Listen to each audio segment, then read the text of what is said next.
Check, 1, 2. Check, 1, 2. So leading it off here in the top of the fourth for the Dirty Birds, Alberto Kiaspo.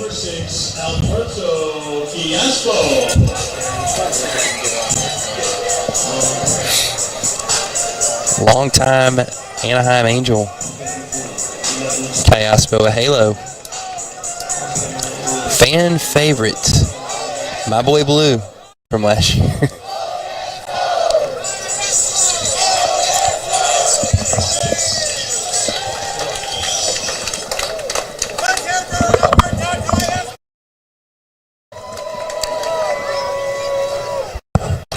And we are live here from Appalachian Power Park.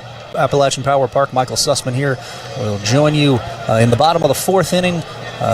Sorry about some technical issues tonight delaying our stream. It's Alberto Kiaspo up now, no balls and a strike, and it's a 0-0 score. With me in the booth today, Blaine Smith. Blaine, it took us a minute to get here, but finally time for some baseball. How we feeling tonight? Oh man, beautiful night, Mike, for some baseball. We've seen a pitchers duel to this point. You know, Julio Teheran and Kevin Herget both throwing the ball well, and hopefully Dirty Birds can scratch one across here and then continue to throw up zeros. It's Alberto Kiaspo up, single to right his last time up against Teheran. And he'll take a hack here and spray one to shallow left field. A routine grab is made, and the Ferry Hawks have one away. It was a nice piece of hitting by Kiaspo there in the first inning. Mike, 2 strike. Little fillet of fish out there to right field. And that'll be Nick Longy, one of the more creative walk-up songs here for the Birds this year, as it says, la la la la la la la la. You gotta love that. Yeah, I like the creativity there from him. Nick Longy, a former AAA product with the Boston Red Sox, digs in. One away, nobody aboard. There's Teheran from the stretch. He'll kick and deliver, and it's rolled over at the third baseman, who fields it easily and whips the throw to first. They'll boot that one on the low throw across the diamond, so Longy reaches on an error there. Throwing error there on third baseman, number 34, Brantley Bell. Just not quite enough mustard on that one. Yeah, Bell, the Pittsburgh native, need a little mustard more on that throw there, Mike. And so the Dirty Birds now have a man on here with one away and an opportunity to start a rally here.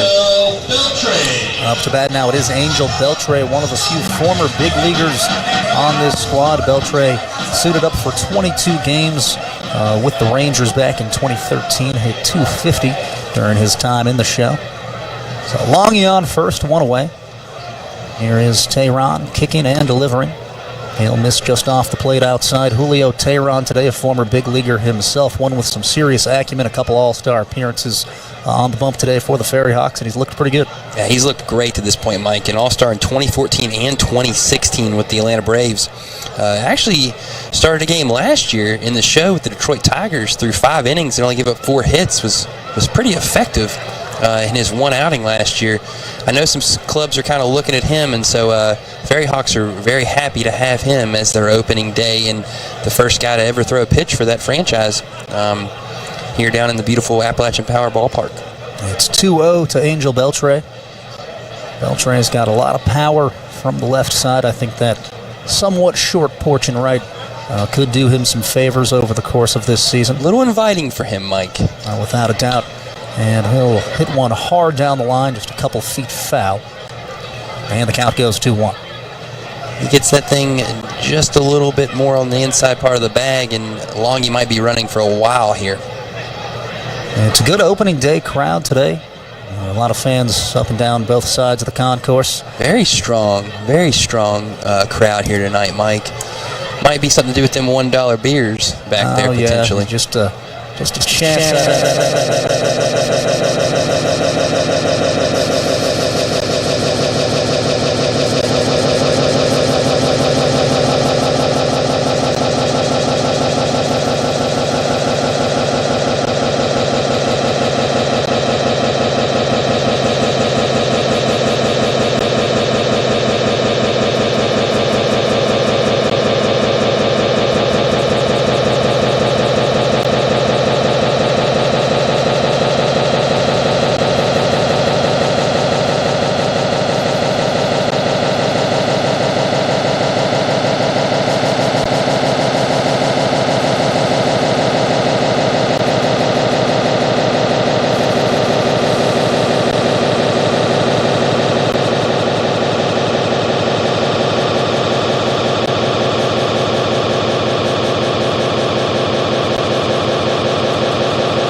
Perez digs in, once a major leaguer himself.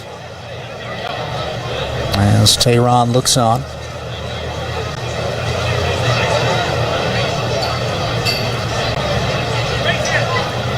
And delivers nothing in one. Perez is going to hit one hard down the line. This could be extra bases. Longy waved around. The ball's in the corner near the pole. Still yet to get picked up. Beltray will score as well, and it's a stand-up double. Beltray's got some wheels there, Mike. And for the first time this season, the Charleston Dirty Birds get on the board. Just laced that one right down the chalk. Textbook double right there, Mike. Couple stakes there. Brought in by Perez, and now Mike Hart will stand in. He struck out in the second inning as well, so maybe he'll have some similar luck as Perez here. Tjc's very deliberate, it looks like, this inning compared to how he's been in the first 3 innings. So Mike Hart up now with a runner on second base and one away. Powerful lefty here, Hart. Great opportunity here for the Dirty Birds to get some more runs. And the first pitch delivery, a nasty curveball, will miss down. Pretty sharp break there on the 12-6. Way to spit on it there by Hart, though, and take it. Get ahead in the count. That's been something that the Dirty Birds have done a good job of in this half inning, getting some more hitters' counts. Mike Hart played for Sioux Falls in the American Association from 2018 to 2021. And the 1-0 offering is chopped foul down the first base side. So this is our first broadcast tonight, Blaine. For those of you joining us, the Dirty Birds have a new manager this season. It's Billy Horn over from the High Point Rockers staff. What do you think he's going to bring to the table this season? What you heard about Billy Horn, he's a big-time players guy, really good communicator in the clubhouse. Guy who's definitely all about kind of networking and getting the most out of the players, letting them know where he stands, and then vice versa. He wants to know exactly how they feel coming to the ballpark every day. Bottom of the fourth, the Dirty Birds lead it 2-0. And it's Mike Hart up to bat with a runner on second base. And Billy Horn was the bench coach there and director of the player procurement there with the Rockers, High Point Rockers in this league since 2019.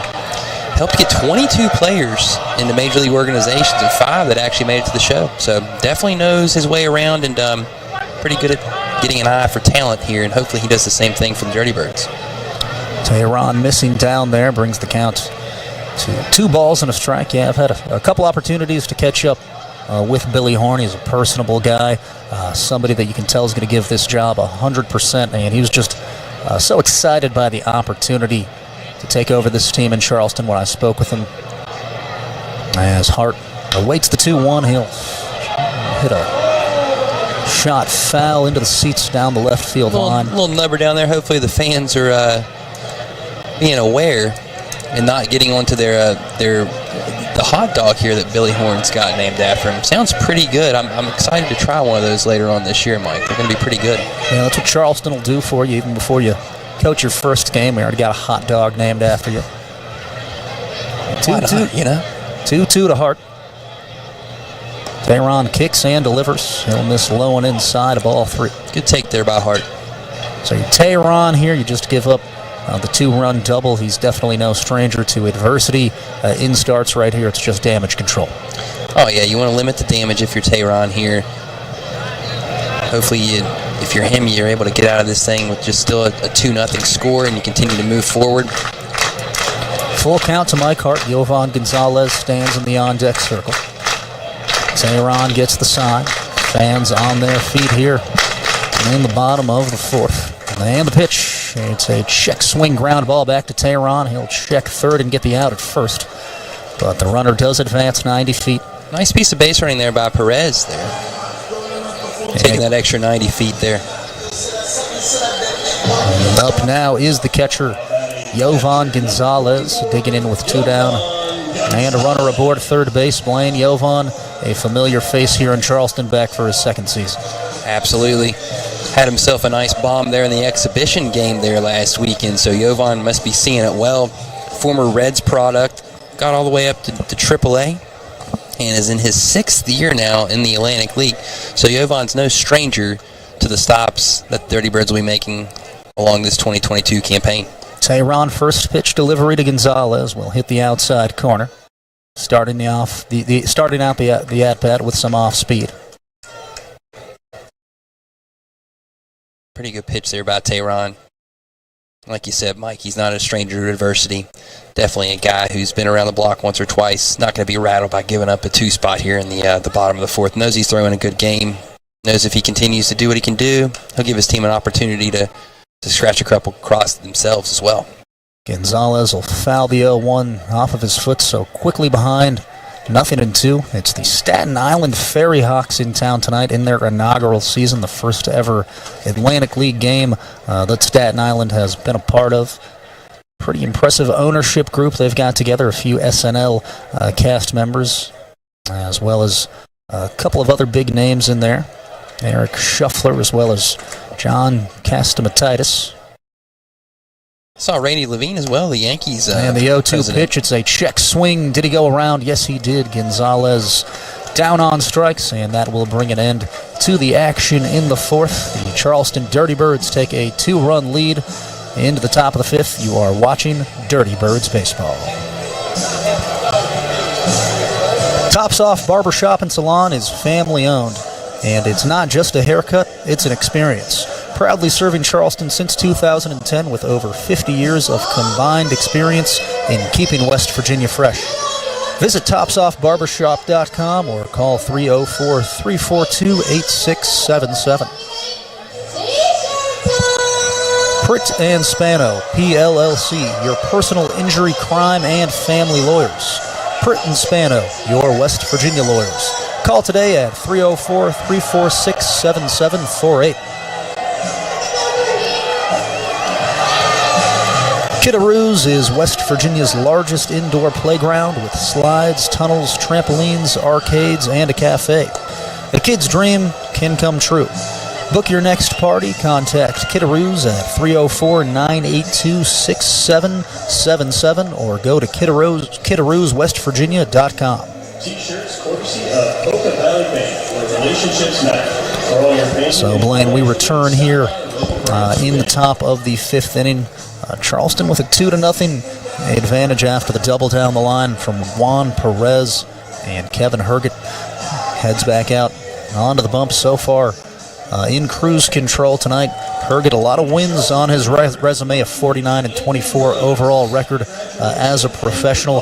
What can Dirty Birds fans expect out of their number 1 starter this year? Let me tell you what I've seen so far tonight, Mike, definitely a guy who throws strikes, gets ahead of hitters, and is a guy who's very competitive, very pitch efficient too. Kind of a guy who, to this point in the night, 5 strikeouts already here as he's getting ready to toe the rubber here in the 5th. So been very efficient, very effective, getting ahead of hitters. And if you do that on the long term, you're going to be very successful. He's had some good defense behind him too. If you guys were watching during the stream before we got in there, the throw out there by Seymour to cut down the runner at the plate was incredible. And then also, just some solid defense behind him to this point in time tonight. So Casey Clemens leads off the 5th. For the Ferry Hawks, he'll take a strike 1 that crosses at the knees. Casey Clemens, the son of former major leaguer Roger Clemens. You might have heard of him. Maybe once or twice, the Rocket. So behind 0-1, Clemens. So a very accomplished hitter at the University of Texas, Mike. There's Herget. Played the same place as his dad, the alma mater there. Was hit over 300 in both 2016 and 2017, and got up to AA in the Blue Jays organization. So Herget, this is down below the knees. It's 1-1, and the delivery is down once again. 2 balls and a strike now. Talk about a legacy, though, right there. Your dad's the Rocket.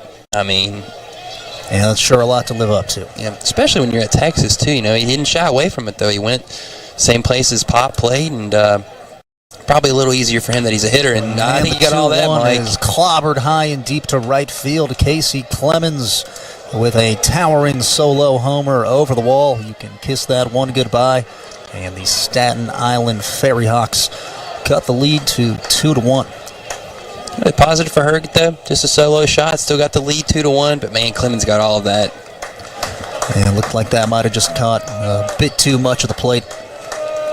And Casey Clemens in rhythm with a high drive out onto Morris Street. So 2-1 now. Herget still with nobody away as he steps back onto the rubber. It's Alberto Susini, the catcher, up now. Pours that one in there for a strike. Important for Herget now just to kind of dust that one off a little bit and just know, hey, still got the lead 2-1. Solo shot won't kill you. And the 0-1 is swung on and missed. Looks like we've got a little change from the Ferry Hawks early on in this one. They've plugged in Darlin De La Rosa, number 8. He bats now, actually. So, ball and 2 strikes. Nobody out, nobody on. It's Brandon Wagner up to bat. Brandon Wagner, the left fielder. And the pitch, a curveball missing down. A ball and 2 strikes.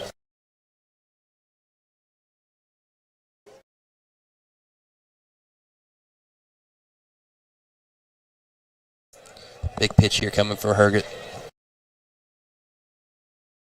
And the 1-2. There's a ball down. Kevin Herget has got just about everything in the arsenal. Fastball, slider, curveball, cutter. Cutter's pretty good, Mike. Very good. He's been using it very effectively tonight as well. And the 2-2 pitch swung on and missed. Wagner goes down on strikes. Beautiful location there from Kevin Herget. Just kind of let that one die down in the zone. And very big for him to come back and rebound after giving up that bomb to Clemens. Come back, get that strikeout here. Get himself settled in here in the 5th inning. That'll bring up Angel Aguilar, the shortstop, with 1 down, nobody aboard.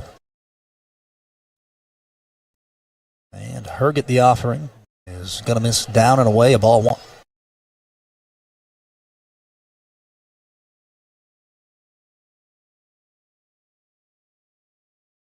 Herget. It's the sign from Jovan Gonzalez. And delivers 1-0. Aguilar swung right through it.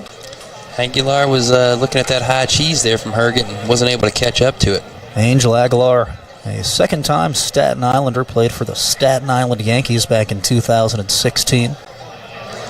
A little different wearing the pinstripes as compared to a Ferry Hawks uniform, I'd imagine. Oh, yeah. Just a slight alteration. And the 1-1 is sprayed high into the air to shallow center field. Anthony Seymour underneath it. And he'll make the grab. The Dirty Birds with 2 down. So after the home run, Herget, a good bounce back, gets the strikeout. And then some weak contact there off the bat of Aguilar. Next up, catcher number 19. For those of you just joining us, the Charleston Dirty Birds lead it 2-1 in the top half of the 5th and have 2 down. As now the catcher, number 19, Alberto Susini, digs in.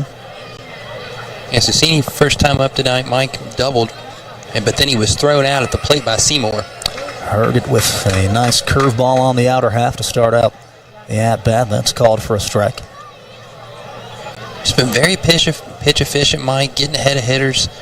You have to love that if you're Dirty Birds fan, seeing the way Kevin Herget's throwing the ball tonight.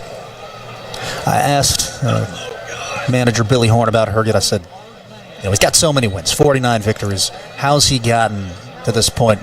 And he said he's just a winner. As soon as he crosses those white lines, he's dialed in. And he's going to give you 6, 7, 8 just about every night. The 0-1 hits the outside corner, called strike 2. And I tell you what, Mike, doesn't surprise me seeing that he was in the St. Louis Cardinals organization. He just reminds me of a guy that you'd see throwing for the St. Louis Cardinals, Just business-like. Get the job done. Exactly. So way ahead of Susini, 0-2 here.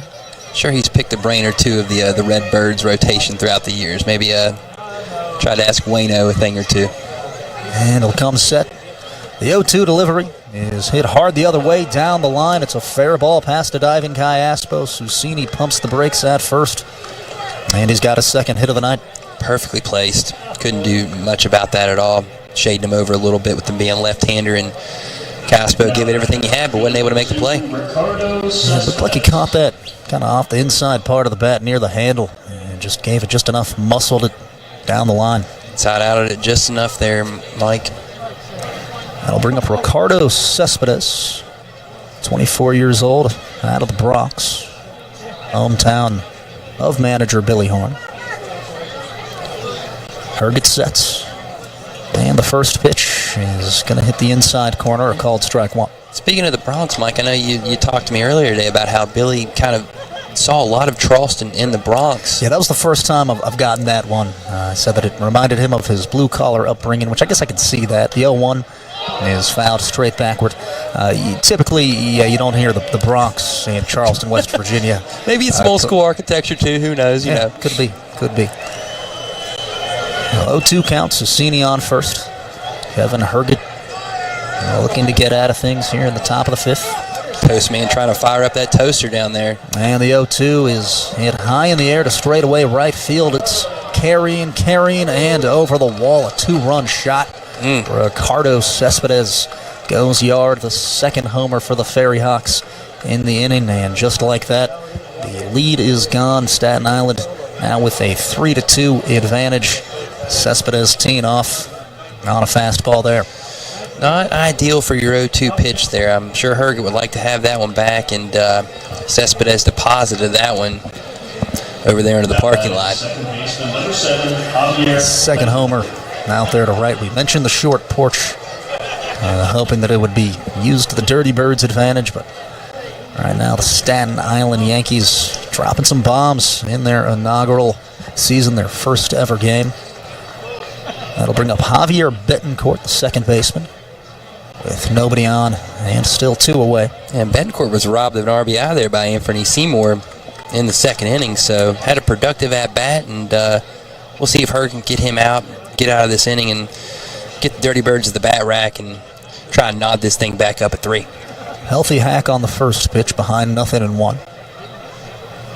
And the 0-1 delivery is hit foul over towards the luxury boxes. So Herget once again way ahead 0-2 here.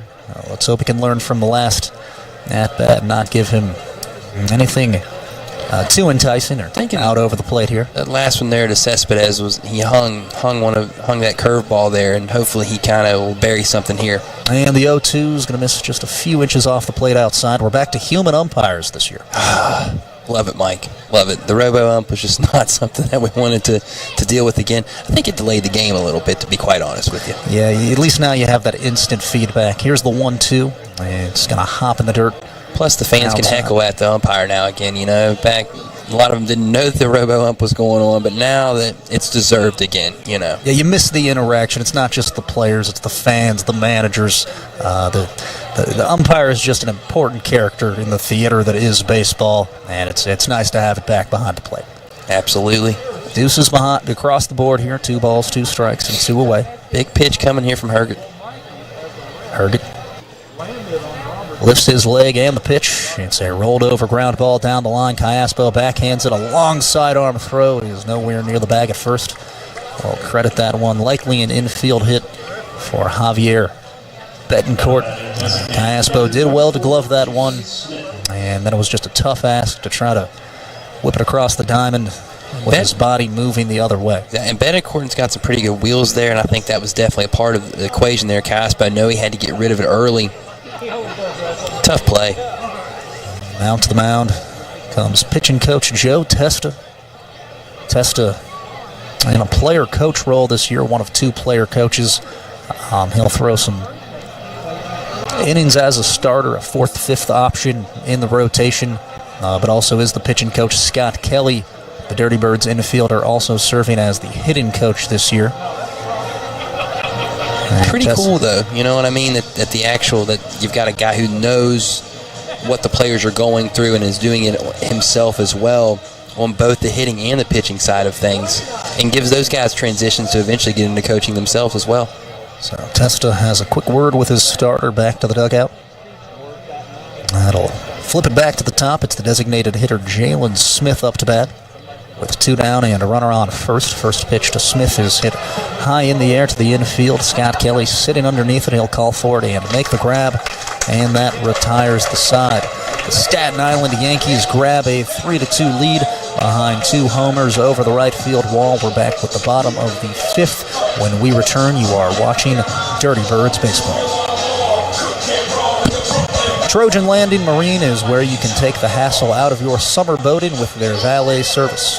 If you don't have a boat, then check them out at TrojanLanding.com, as they have a large selection of new and used boats in the capital city. Check them out here in Charleston on McCorkle Avenue or at TrojanLanding.com.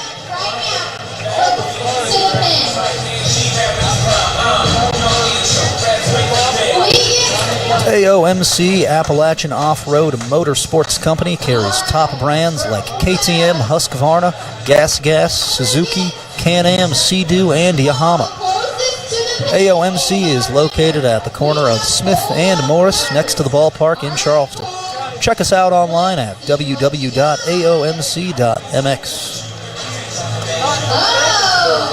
And Andrews Floor and Wall Covering is a locally owned business that is providing quality flooring products and installation services to Charleston since 1950. Call 304-346-5586 to schedule a free estimate. And Blaine, it looks like the Staten Island Ferry Hawks are going to go to the bullpen here after Julio Tehran makes his first start of the season. And now is number 30, Eddie Reynoso. Eddie Reynoso going to get the ball there, Mike, like you said. And that'll close the book on Tehran. 4 pretty effective innings there. So leading off the frame for the Charleston Dirty Birds at the plate is Connor Justice. Connor Justice out of Georgia Tech. Had 2 homers in the exhibition game versus the Road Warrior Black Sox. Here's the first pitch from Reynoso. It's hit hard the other way past the second baseman. And Connor Justice with a leadoff single. That's the way you draw it up right there, Mike. Leadoff single after you just gave up the lead. And now the Dirty Birds are in business as the top of the order comes up there with Anthony Seymour standing at the dish. 0 for 2 in the ballgame. Good time for his first hit of the 2022 campaign. So Anthony Seymour will dig in to the left-hand side of the batter's box. Seymour, a speedy center fielder. Look for him to get on and swipe some bags this year. The former Miami Marlins draft pick. This would be a good opportunity for a bunt here, Mike. With Seymour's speed. Looks like Justice has got some wheels himself. Wouldn't mind seeing a little bit of maybe a bunt and run type situation here. And Reynoso with the 1-0 is going to miss well off the plate outside. 2-0 now. Although if Reynoso is not going to be a little more competitive with the pitches than that, maybe the Dirty Birds might be wise to have Seymour take again here before Reynoso throws a strike. And the 2-0 is going to miss down. Green light here, Mike? I think this is a good situation to watch one. Yep, absolutely. Especially with Scott Kelly on deck. He's more than capable of laying one down. He could, have the opportunity to advance multiple runners and cause some havoc. The 3-0. We definitely seen Scott Kelly lay down some bunts there last year. Maybe Kiaspo. Maybe you give an opportunity to get that green light there, but Seymour, good take there, good situation now. He's in the hitter's count 3-1. With no outs here in the bottom of the 5th.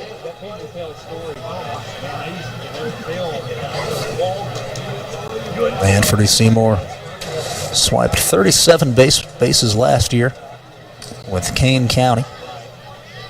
And the 3-1 is hit hard right at the shortstop, Aguilar, who snags the line drive and takes a hit away from him. Nice play there by Aguilar. Well above average defensive play there. Tough break for Seymour, that's for sure. And now Scott Kelly will stand in.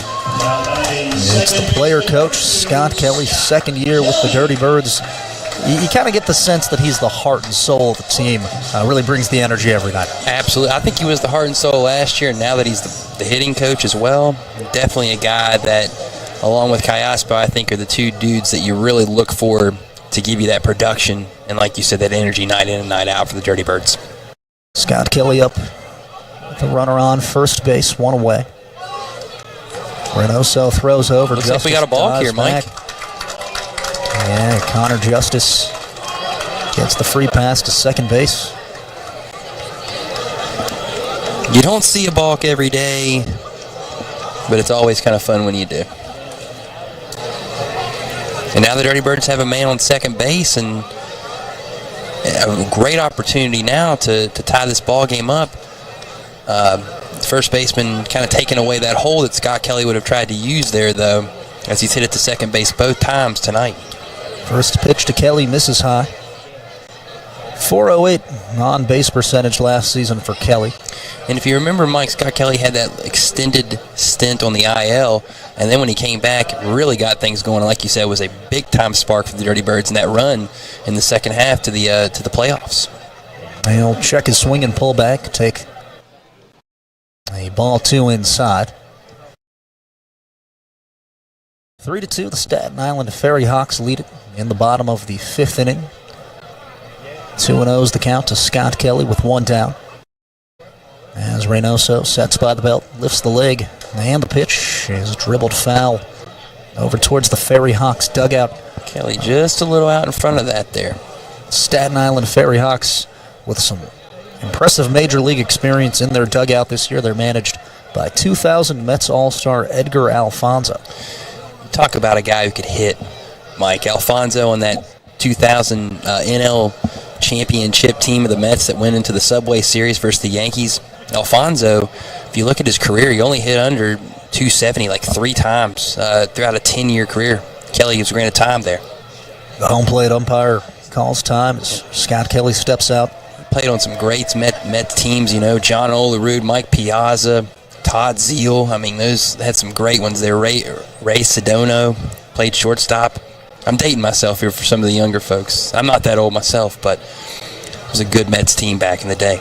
And then also went to the Giants for a little while and played on some good squads there with Jeff Kent, Barry Bonds, and the boys there in the mid-2000s. So Scott Kelly rolls over the 2-1. That brings the count even to 2-2. You got to think to have that experience in the dugout here, you know, being the maiden voyage for this franchise, and to have a guy like Alfonso who's been around the big leagues and the show like he has, it's going to be a huge benefit to this Ferry Hawks club as they continue to get into the summer months. Yeah, when he talks, I'm sure they'll listen. And the 2-2 to Kelly is going to miss outside. Yeah, Alfonso, one of 2 former Mets as managers now.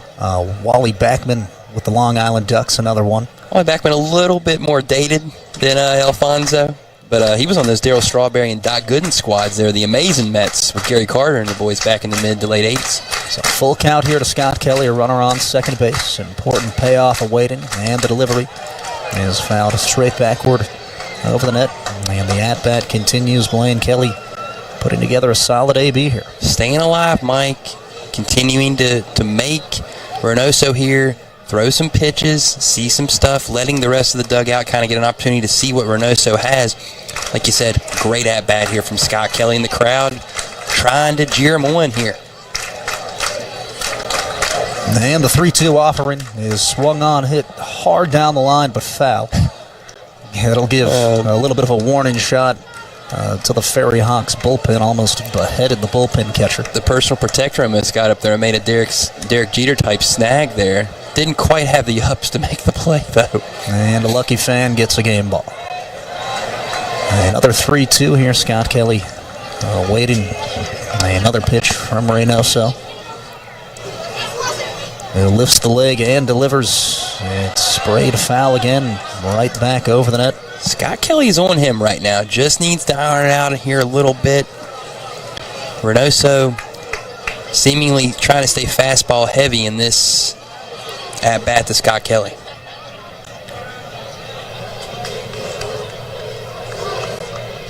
Billy Horn told me that Scott Kelly would be a perfect player in the 1930s.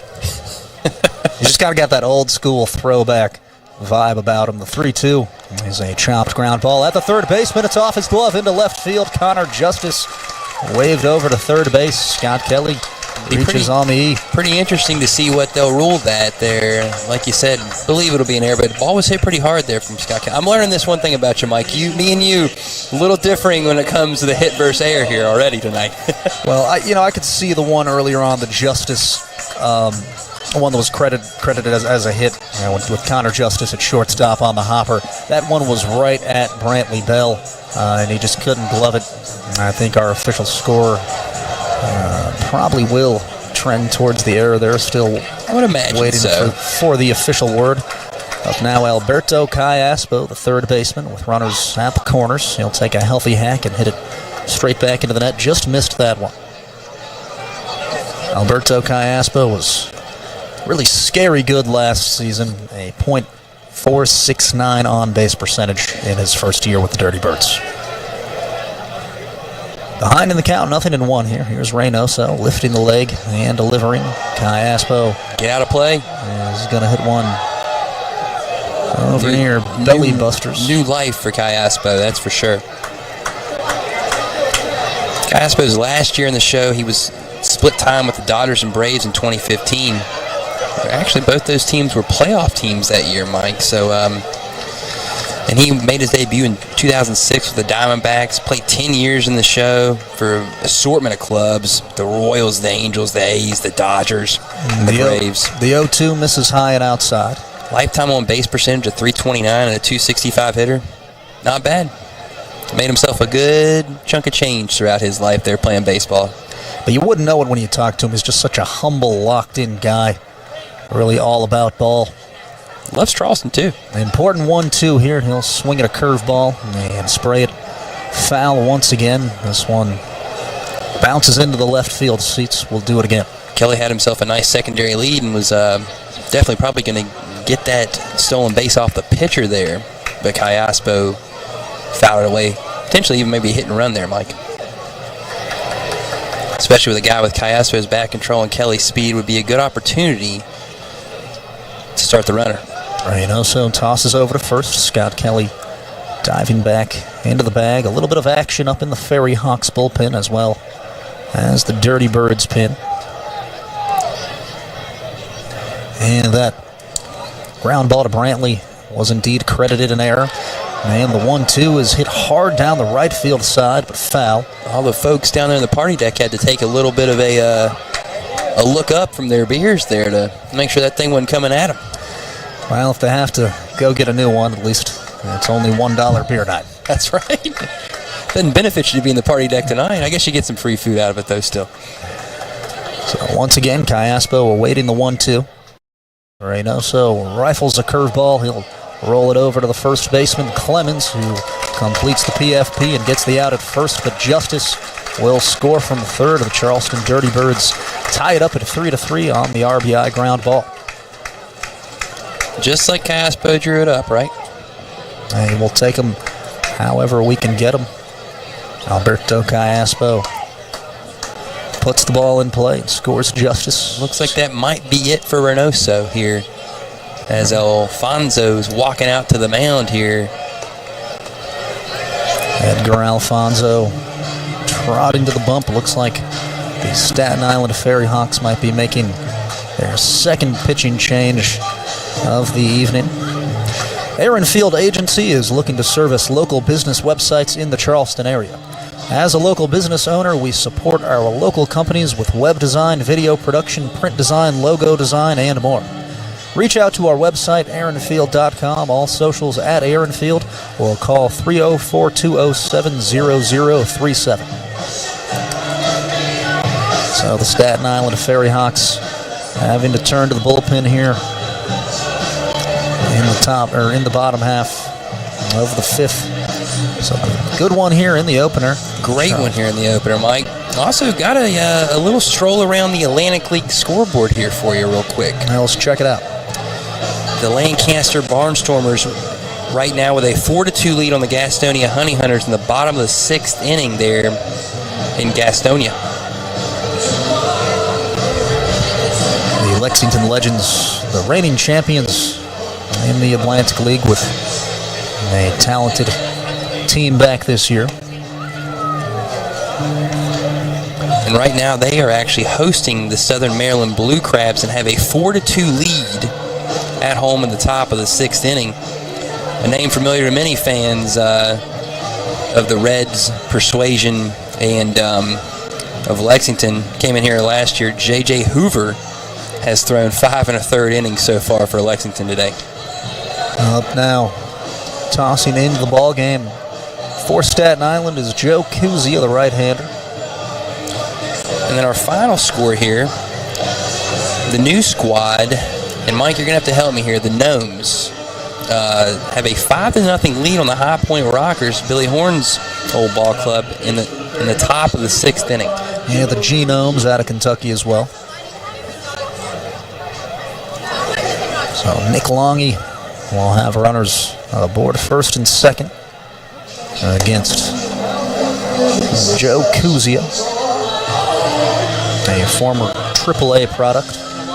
Let's talk a little bit more about these Staten Island Ferry Hawks, one of 2 new teams in the Atlantic League this season. Like we mentioned earlier, they've got a pretty impressive ownership group with Eric Shuffler, John Castamatitis, or Eric Shuffler's the president, I should say, Castamatitis the chairman, and then the investor list is long and has a lot of flair. Randy Levine, XFL chairwoman Danny Garcia, as well as several members from the Saturday Night Live cast, Colin Jost, Pete Davidson, and Michael Shea, all with a hand in the founding of the Ferry Hawks. It'll be Nick Longy digging in here with 2 down. As Kuzia works from the stretch, gets the sign from Susini. Nails set by the belt. And the offering, Longy swings and misses at a first pitch curveball. Looks like he was sitting fastball there. Longy was definitely sitting fastball there, Mike, swinging out of his shoes there a little bit there. Sit back, drive that thing in the right field here, Longy, and find some grass and get the Dirty Birds that 4-3 lead. You know Scott Kelly will definitely, a very good base runner, will be able to find his way around home. And the 0-1's hit high in the air to left. It's a towering fly ball. It'll back up a left fielder to the track, but the catch is made. Just got a little under it right there. It's Brandon Wagner snagging that one. We're all knotted up at 3-3, a good one here on opening day. We're back with the top of the 6th. You are watching Dirty Birds Baseball. Dermalogics is the logical choice for your skincare solutions, and Kimberly Rossi, MD, can help. Dr. Rossi is a board-certified dermatologist with over 20 years of clinical experience providing skincare screenings and recommendations for your skincare needs. Her office is located at 3100 McCorkle Avenue Southeast, Suite 201 in Charleston. Schedule an office appointment today, 304-342-3360, or check out the website at mydermalogics.com.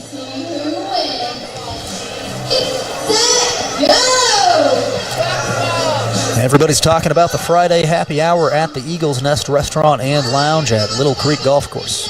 4:30 to 7:30 every Friday with free appetizers. Eagles Nest Restaurant and Lounge at Little Creek Golf Course, just off Kanawha Turnpike in South Charleston. So the Charleston Dirty Birds will turn to the bullpen after Kevin Herget gives them 5 innings, gives up 3 earned in his first outing. What did you think about the performance from the expected Charleston ace the first time out? Very, very impressed by Herget tonight, Mike. I mean, like you said, definitely was able to throw strikes. Other than the 1 inning where he gave up a couple long balls, he was very much in control of the ball game. And then you know what? For him to battle back after giving up the 2-run homer to Cespedes to still get out of that inning, as efficient as he was very good.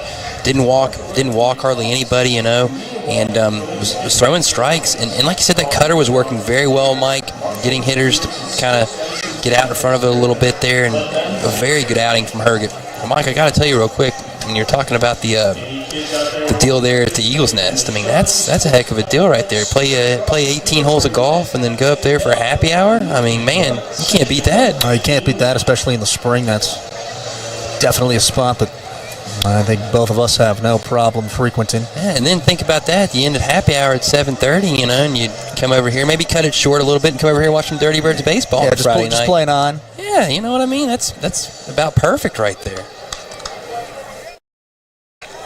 And we get the top of the sixth underway. Up to bat for Staten Island is the center fielder, Ben Ruda. Ruda so far, Mike, in the ballgame 0 for 2. Struck out there in his last appearance in the fourth. He'll take a strike one on the outside corner. It's the southpaw Kit Sheets into the game for the Charleston Dirty Birds. Nice location to start off the AB. He'll go from the windup and deliver. And hit the inside corner this time. Pretty deceptive as well with that arm angle there for Sheets. Looks like he'd be a guy who's going to be tough to pick up here for the Ferry Hawks, especially that first time through the order. Way up 0-2.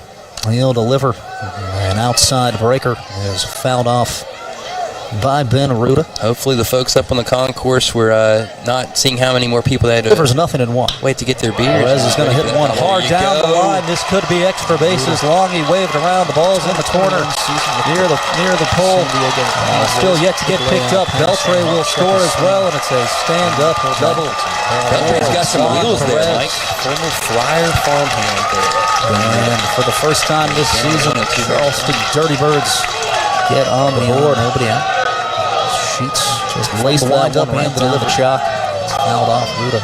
Textbook double right there. Mike, a couple stakes there. Really brought in by Perez, and now Mike Hart will stand in. He struck out in the second inning as well. Right there. So maybe he'll have some similar luck as Perez here. On the top of the sixth inning. Tehran's very deliberate, it looks like, this inning compared to how he's been in the first 3 innings. So to section. Mike starting to get going. The 1-2. Second base. Called strike. One away. Ben Ruda. Powerful lefty. Look your heart. Froze him right there, Mike. Great opportunity here for the Dirty Birds. Ruda was obviously looking for something else there and could not pull the trigger. That'll bring up the third baseman, Brantley Bell. Hit that little sinking line drive in the fourth inning. That was a nice play made over there by the first baseman and doubled off the runner to end that fourth inning there. First pitch to Bell's taken for a strike. Hart made a nice play on that ball there. Brantley Bell, a Pittsburgh native there.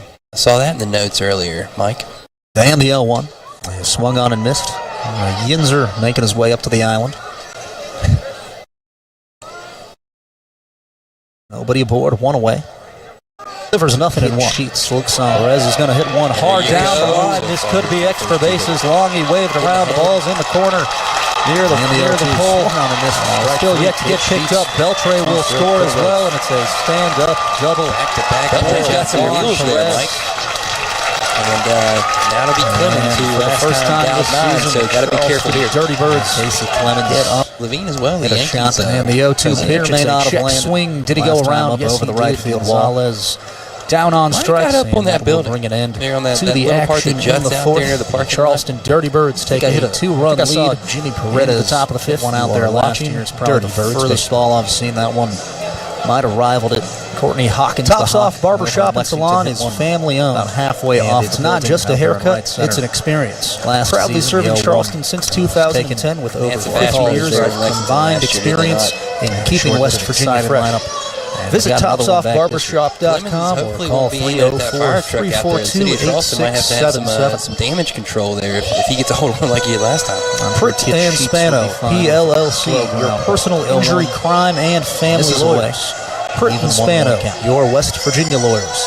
Call today at 304 Clemens, son of former major leaguer Roger Clemens. Played 4 years at Texas, batted .303 and .305. As a junior and senior, the 1-1 is going to miss down below the knees. Two balls and a strike. He was a phenomenal hitter there at Texas, Mike.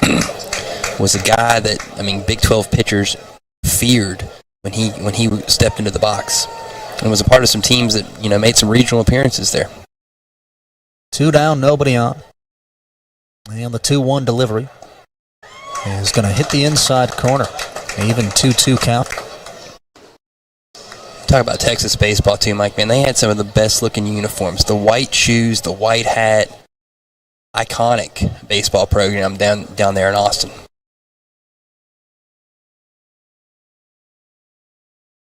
Tjc delivers the 2-2. It's a ground ball up the middle. Justice ranges over. He'll whip a sidearm throw to first in time, and that retires the side. What a play by Justice. What a play.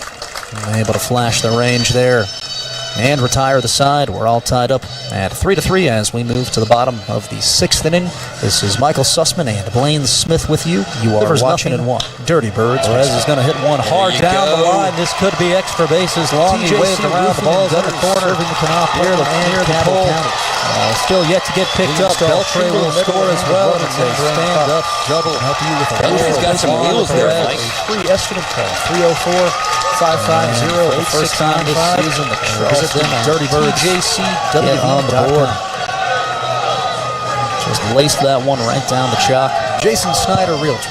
Textbook double right there. Real Estate Central is couple real estate there. professional dedicated to brought in by Perez, and now Mike Hart for his clients. He struck Jason out in the Snyder, second inning Realtor, as well. A So maybe he'll have some similar luck as Perez Call now here. at 304-610-6466. They run very deliberate, it looks like, this inning compared to how he's been in the first 3 innings. 304-610-6466. Mike Hart up now with a runner on second base and one away. Powerful lefty here, Hart, going into the bottom of the 6th inning. Great opportunity here for the Dirty Birds to get Charleston Dirty Birds search for the opening day victory. The first ever ball game for manager Billy Horn, as well as quite a few new additions up and down this roster. Angel Beltray, a former major leaguer, as well as Juan Perez, who doubled down the line for 2 RBIs earlier on in the contest. So far, just looking at the talent as Beltray gets ready to dig into the batter's box. Do you like what you see from the Dirty Birds? We've had a spring training game and now a little over half of a regular season game. Again, just the first glance at them, but what are our early impressions? Definitely like what we're seeing out here, Mike. They're definitely a group that's got good bat to ball. Didn't see a lot of strikeouts so far tonight to this point in time for the Dirty Birds. Athletic group, hopefully continue, like you say, put the ball in play. Good pitching, good defense. I mean, I think that's the key to winning baseball games at any level, and it would be no different here in the Atlantic League. It's the left fielder, Angel Beltray, uphill. Watch a first pitch fastball miss well off the plate away. It always helps when you got some athleticism, though. You think about that on that 2-run double, the ability of Beltray to score like he did from second with the ease there. Sometimes, at times, we've seen some guys running through here in Charleston that have been a little, maybe not fleet of foot. So it's good to have some good speed out there on the base pass. And so far to this point as well, the defense has been pretty solid here for the Dirty Birds in the opener. Beltray fouls it off, even 1-1 count as Joe Kuzia lifts the leg and will throw a curveball for a strike there.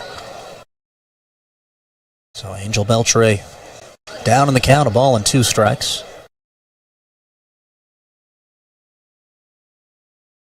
And the 1-2 is a dribbled ground ball down the first base line. Kuzia over for it, but he slips over onto his backside, and Angel Beltray is able to beat it out.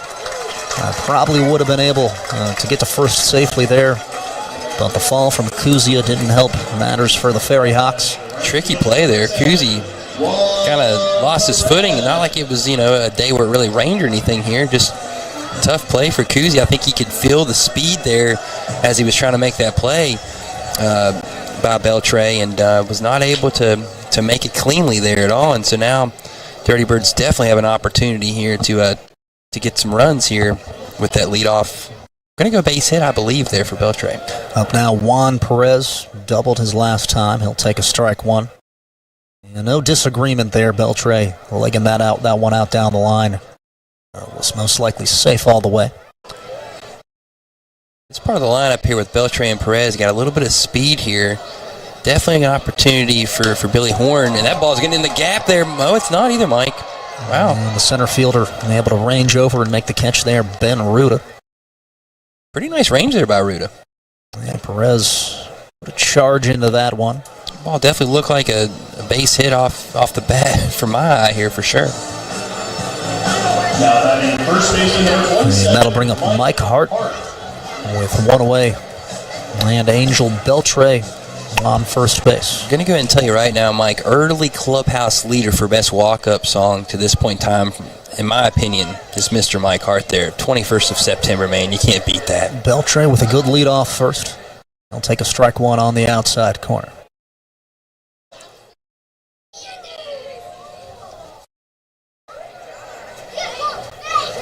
Mike Hart played his college ball at UMass. Career .275 hitter at the pro level, the L1. Hardy soul to play some college baseball at UMass.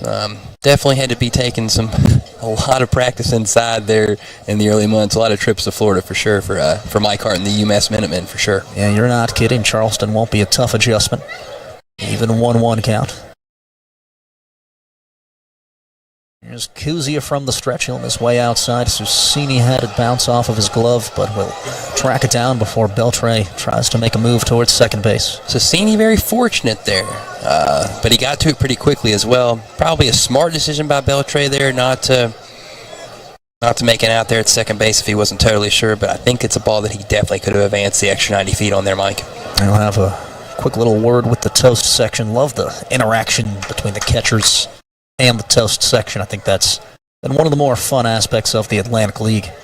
Just watching all that rigmarole down there with Rod Blackstone in his regular post. Guy's a Hall of Famer. You know, you got to respect that if you're an Atlantic League, you're coming in. Charleston sports legend without question. Also got to love how the toast brings the tucks on opening day. The 2-1 to Hart is taken for a strike at the letters. He knows it's an event. You know what I mean? Oh yeah, if he's doing it, he's all in. And you also got to love the fact that when they built this ballpark, literally put an outlet in there for the man. That's when you know you're a legend. And the 2-2 misses out. That'll bring the count full. And when you're customizing a brick-laid backstop just for toast production, night in, night out, that's saying something about tradition. Definitely is saying something about tradition. Big-time opportunity for Mike Hart here. And the payoff pitch is going to miss outside. It's a ball 4. Good eye there by Hart. So Hart draws the walk, and the Charleston Dirty Birds with 2 ducks on the pond for Jovan Gonzalez, the catcher. Jovan had a flair for the dramatic last season, Mike, and this would be a great opportunity here to continue that trend in his 2022 debut. Yeah, Gonzalez hit a grand slam towards the early part of the year, a walk-off grand slam, if I remember correctly, and just has a reputation around the Atlantic as being a clutch hitter. As he'll check his swing on the first pitch, it's past Susini, and Beltray and Hart will advance to second and third now. 2 runners in scoring position on the passed ball. Big-time opportunity now for Jovan. Played in 65 games last year with the Dirty Birds. Finished with a .269 average, 18 doubles and 34 RBIs. He was a 30th round draft pick of the Reds back in 2009 and played 7 years of minor league ball in that organization, hitting .239 with 15 homers and 146 RBIs. And played with the Somerset Patriots, Mike, before joining the Dirty Birds in the 2021 season. And Jovan and Scott Kelly, both former Somerset Patriots. Edwin Espinal, another one he's expected to be in the lineup shortly. As Gonzalez calls time and steps out. Yeah, when you look at this Dirty Birds roster, add Espinal to the fold, and they really start to become dangerous. Absolutely. Espinal, you plug him in the middle of that lineup, probably hitting in the 5-hole, give or take, maybe a 4. Definitely lengthens that lineup a lot. And Gonzalez is going to hit a fly ball to straightaway center. Root is underneath it. Should get the job done, will Mike. Tag from third and no throw home. It's an RBI sac fly for Jovan Gonzalez, and the Charleston Dirty Birds take a 4-3 lead. Professional hitter right there. Did his job, hit the ball hard up through the box, right at the center fielder, a little sac fly. Just what you ordered there. The veteran Jovan Gonzalez driving that one and thrusting Charleston into the lead here in the bottom half of the 6th. Up now, Connor Justice. As Kuzia comes to the plate, He'll hit the zone with a first pitch change. So Connor Justice, 2021, Mike, played with the Jacksonville Jumbo Shrimp and the Pensacola Blue Wahoos. Now, you talk about two names for minor league teams. Those are two doozies right there. The Jumbo Shrimp being a affiliate of the Miami Marlins, and then the Pensacola Blue Wahoos, Bubba Watson's team right there. Oh, no way. He ended up hitting 202 throughout the season, so, there's probably a reason he's here, but obviously at the same time, Connor Justice, very slick fielder, and shows some pop in the bat, that's for sure. Justice behind in the count, 0-2. With a runner on second base, the 0-2 count. He'll check a swing and take a ball one down.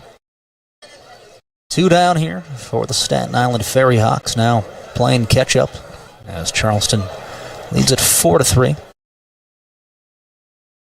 Important at-bat here in the 6th as far as trying to tack on some inner shorts. The 1-2 swung on and missed, and that will retire the side. Big cut there by Justice. The Charleston Dirty Birds able to push one across in the bottom of the 6th. They'll take a 1-run lead into the 7th. You are watching Dirty Birds baseball.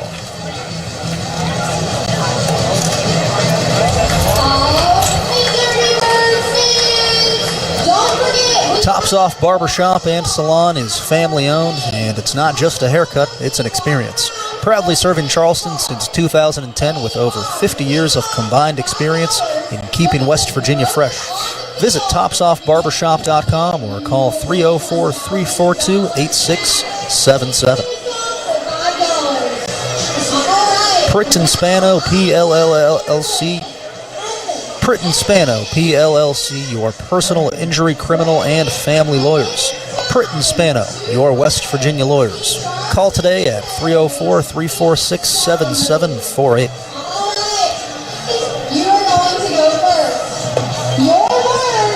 It'll be Kit Sheets back out there for the Charleston Dirty Birds. They'll stick with the southpaw after putting up a quick frame in the last. Charleston trying to protect a 1-run lead now. They do their job in the last. This Dirty Birds offense starting to get going. Absolutely, Mike.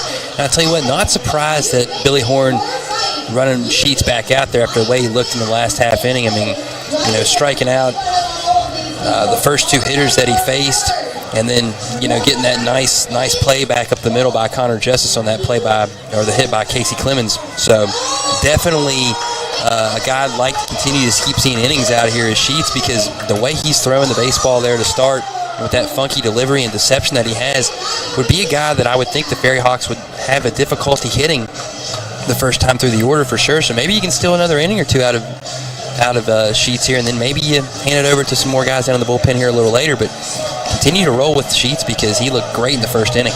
And the good thing about Kit Sheets in talking with him is that he's a reliever that's accustomed to going 2-3 innings if he has to out of the pen. He's started in some different organizations over the course of his journey in pro ball, so a strong lefty option out there in the bullpen. Let's see how long he can keep things going tonight. He'll face the left fielder Brandon Wagner to start things out in the top of the 7th. Kit Sheets goes from the windup, high leg kick, and the delivery is a ground ball right at Scott Kelly, who fields it routinely and tosses it over to Hart at first, 1 away. 4 batters and 4 outs so far for Kit Sheets. And Mike, you brought up the fact about Kit Sheets. He's a 5'10", 185-pound left-hander from Virginia, 8-6 with a 3.42 ERA and 14 saves in his professional career. It's his 5th year in professional baseball. Spent most of it in the Astros organization, kind of bouncing between Single A and Triple A over the course of his time there.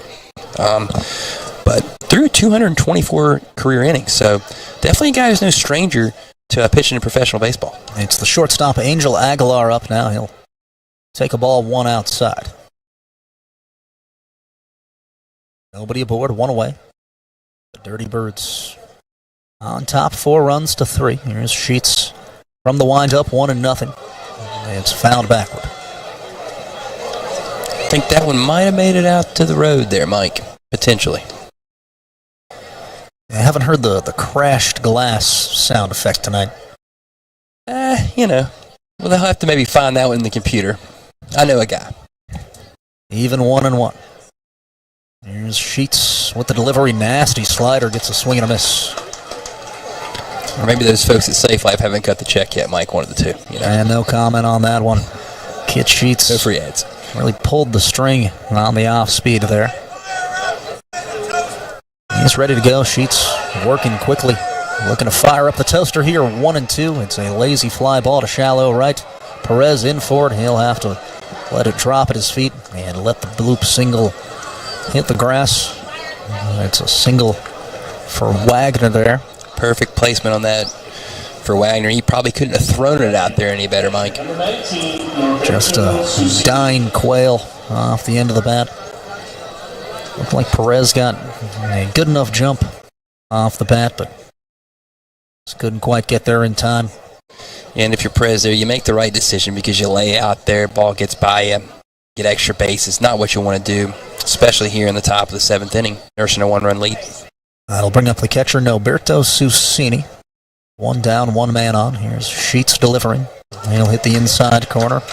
Like how Sheets is getting ahead of hitters so far, Mike. Definitely not messing around, pouring in strike one. Yeah, not a ton of fear going right at him with the fastball there.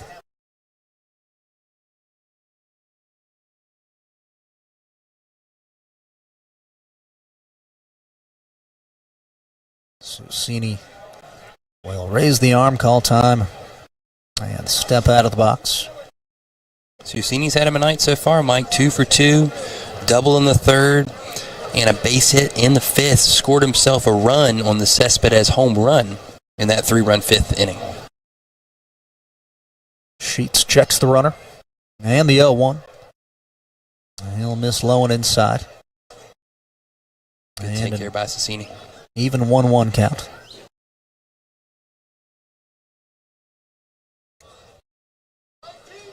A bit more action up in the Ferry Hawks pen after Joe Kuzia went the last couple frames. A little lefty throwing down there for him there, Mike. Need some of the goggles there to be able to see, but the 1-1 is fouled off on a bunt attempt there. That'll dribble. Interesting. Near the Staten Island dugout. Interesting there for Susini, a catcher, to be trying to try and lay down that bunt here. I know you kind of want to get that runner to second base with just getting to scoring position, but also that would have more than likely with the catcher been the second out. Although Kiaspo playing well back at third base there, didn't really have any fear of a bunt there. That's for sure.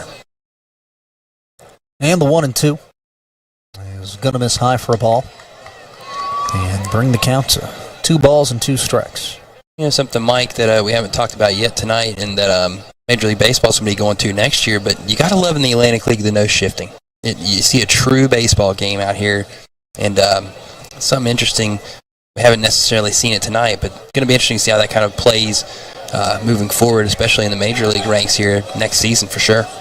The 2-2 misses for a ball in the dirt, and the count goes full. Yeah, the no shifting rule kind of makes the game. The game's played more on the field than in the research rooms on the computers. Mm-hmm.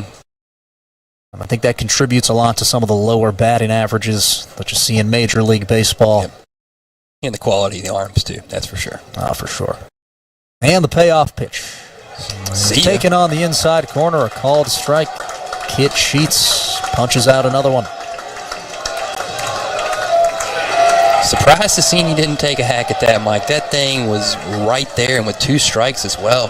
Great pitch by Kit Sheets. A couple different rule alterations. They tweaked the double hook rule as well. If your starter can go 5 innings, then the designated hitter remains active in the game. If not, then you have to pinch hit the rest of the way. How do you feel about that, Mike? I like it because I think it lengthens the amount of time you're going to try and get that starter through, and also allows you to have more offense as you continue to move forward in the game. It's Ricardo Cespedes up. He'll swing Big and cut miss there. At a first pitch curveball.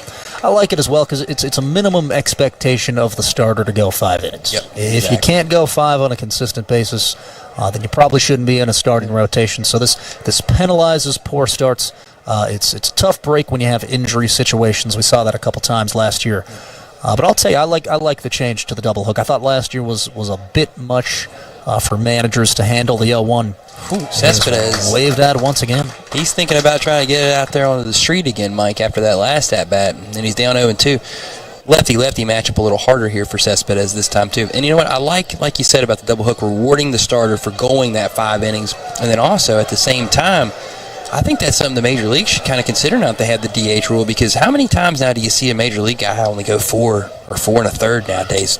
It's becoming really commonplace at this point in time. And the 0-2 pitch is swung at hard by Cespedes. He popped it up. Alberto Kiaspo sitting underneath it. He'll make the grab, and that will retire the side. Kit Sheets puts up another goose egg on the scoreboard. It's stretch time, all knotted up. The Charleston Dirty Birds ahead 4-3 as we go into the bottom of the 7th. You are watching Dirty Birds baseball.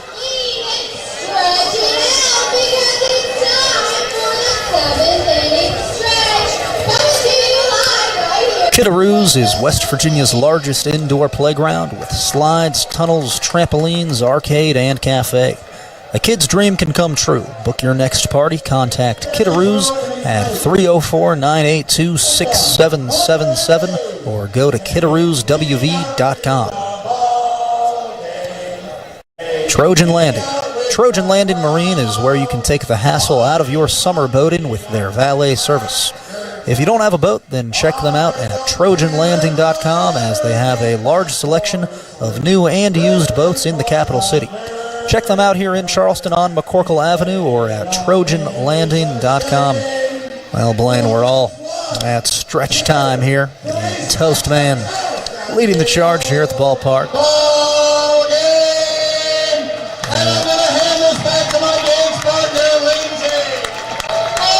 A nice punctuation there on the vocals. Absolutely. From Rod Blackstone, coming through as always. Wearing that tux on opening night, getting the fans rolling. That's what you got to have there from the Toast Man. A tradition like none other. I mean, he might rival with Harry Carey down there, maybe. Although I'd like to heard a little more, a little maybe he didn't have as many suds there as Harry did back in the day when he would get ready to lead the old Cubby faithful there at Wrigley in the 7th inning stretch. Hey, supposedly, who knows what was going on up there?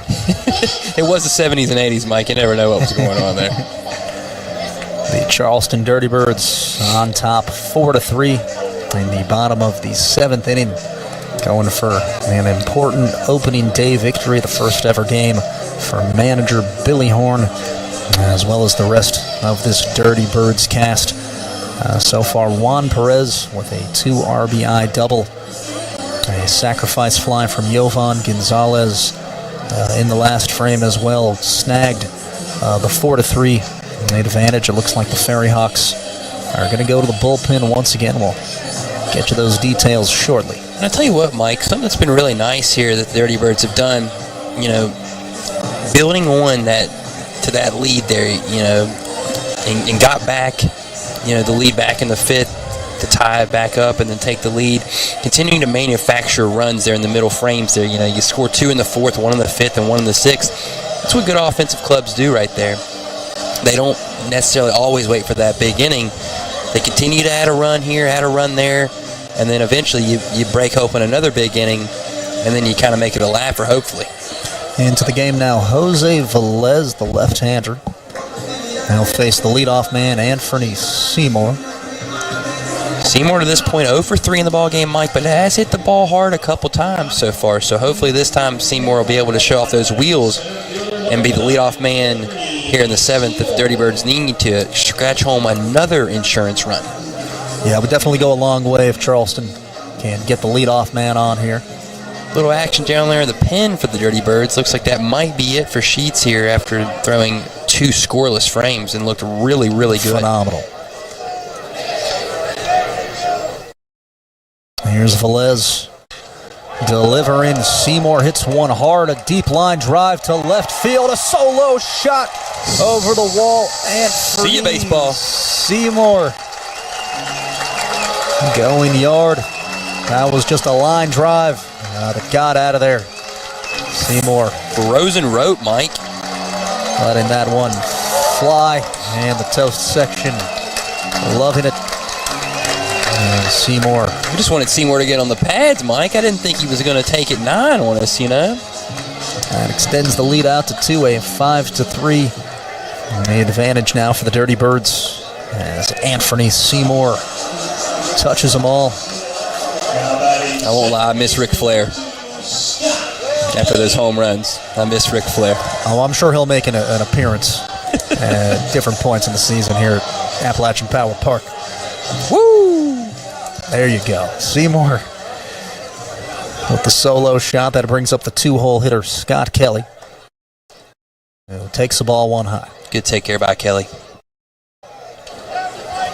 Anthony Seymour dropping a bomb at the plate and hosing a runner from center field earlier on in the contest. Yeah. Good pop in that bat, too, though, from your leadoff man. And the 1-0 is going to miss away. And now a 2-0 count to Kelly. Yeah, it started trajectory-wise just a couple feet over the wall and just kind of kept that same height the whole ball flight. The old frozen rope. And the 2-0 is a strike one at the knees. Yeah, obligatory take there from Scott Kelly after a home run, 2-0. Good call there from the hitting coach. Scott Kelly can do everything in the organization. Just about. He plays second, center. He's a coach, player. Seen him play a little short last year, too. I did saw him even in left field. I think you got all that one, too, Mike. The 2-1's driven down the left field line. Is it back-to-back homers? Not quite. It'll bounce off the wall. Scott Kelly slides into second base with a double. The bats coming alive for Charleston. My eyes deceived me there, Mike. Got into that 13 News United Bank corner. Thought he might have had one there. Didn't quite have the legs to leave the yard. But it's a double for Scott Kelly. Had the legs to leg out that double, though. He sure did.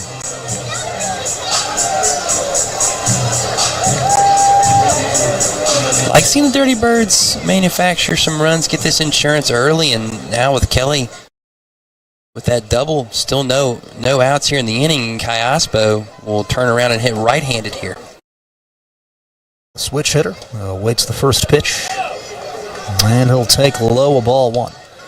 Alberto Kiaspo, in my opinion, hits a bit better from the left side than the right, but he's certainly more than capable of coming through with a base hit from the right-handed batter's box.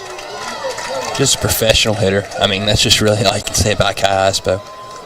Really a swing for young hitters to mimic, just as far as the way that he can throw his hands really at any pitch. Exactly. And he's got kind of that old school, wants to make contact. You don't see that as often anymore nowadays. Guys like the three outcomes, the strikeout, the home run, or the walk, but Kiaspo likes to put the ball in play. And the 1-0's fouled off. That'll bring the count to a ball and a strike, with Scott Kelly aboard second base, and still nobody out here in the bottom of the seventh. It was so impressive earlier on in the ball game.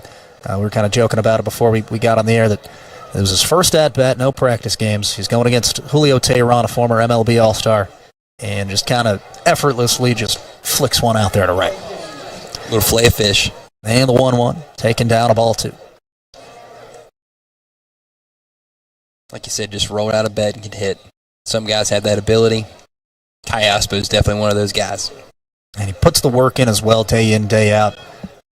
Manager Billy Horn told me that he's here about 1-2 o'clock every day, taking ground balls as he'll await the 2-1, and it misses the zone of ball three. I think that's just awesome to see, Mike, that a guy who's been in the major leagues for 10 years, been a part of the show, now he's continuing to play here in Charleston, West Virginia, but still putting in that work, just loves the game of baseball. Velez will set by the chest and come to the plate 3-1. It is a ball four. So Alberto Kiaspo can jog on down to first. There's 0-1. Velez struggling. Velez is going to hit one hard down the line. This could be extra bases. Long he waved around. The ball's in the corner near the pole. Still yet to get picked up. Beltray will score as well, and it's a stand-up double. Beltray's got some wheels there, Mike. On first and second base. Still nobody in for the first. There's 0-1.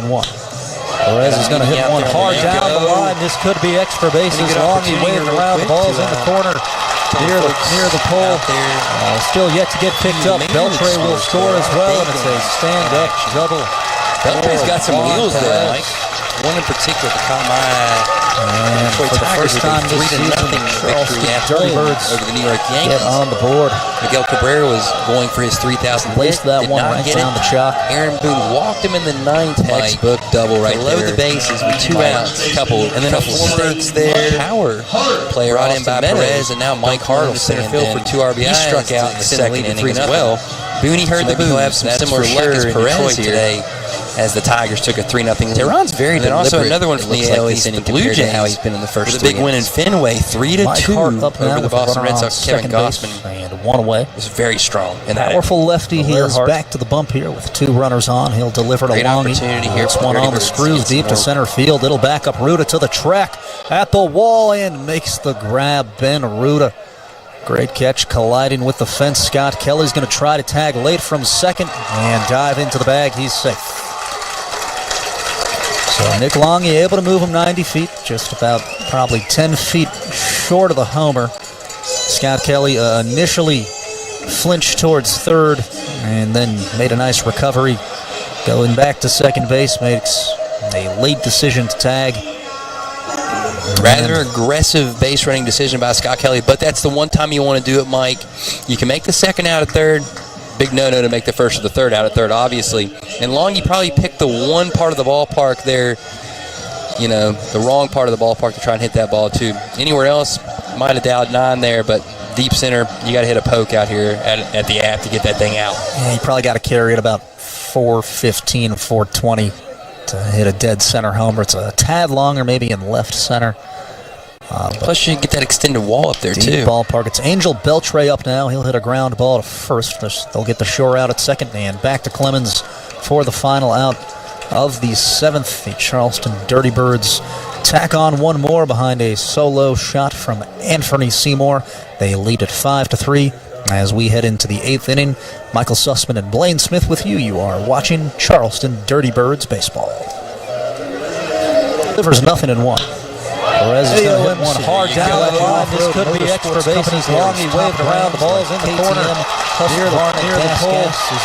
Still yet to get picked up. Beltray will score as well, and it's a stand-up double. Beltray's got some rules there. Is located at the corner of Smith and Morrison. For the first time this season, the Charleston. Check us out online. www.aomc.mx. Laced that one right down the chalk. Textbook Andrew's double right Floor there. And Wall Company. Mike, a couple stakes there. Locally owned business that is Brought in by Perez, and now Mike Hart will stand stand in. He struck out in the second inning as well. So maybe he'll have some similar luck as Perez here. 5586 to schedule a free. Tehran's very deliberate, it looks like, this inning compared to how he's been in the first 3 innings. So Mike Hart up now with a runner on Anthony Seymour and 1 away. Former powerful lefty here product.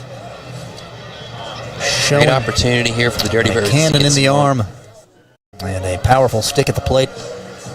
Blast in a solo shot to extend the lead out to 5-3, and gives a 2-run cushion for Justin Miller, who enters the contest now for the Dirty Birds.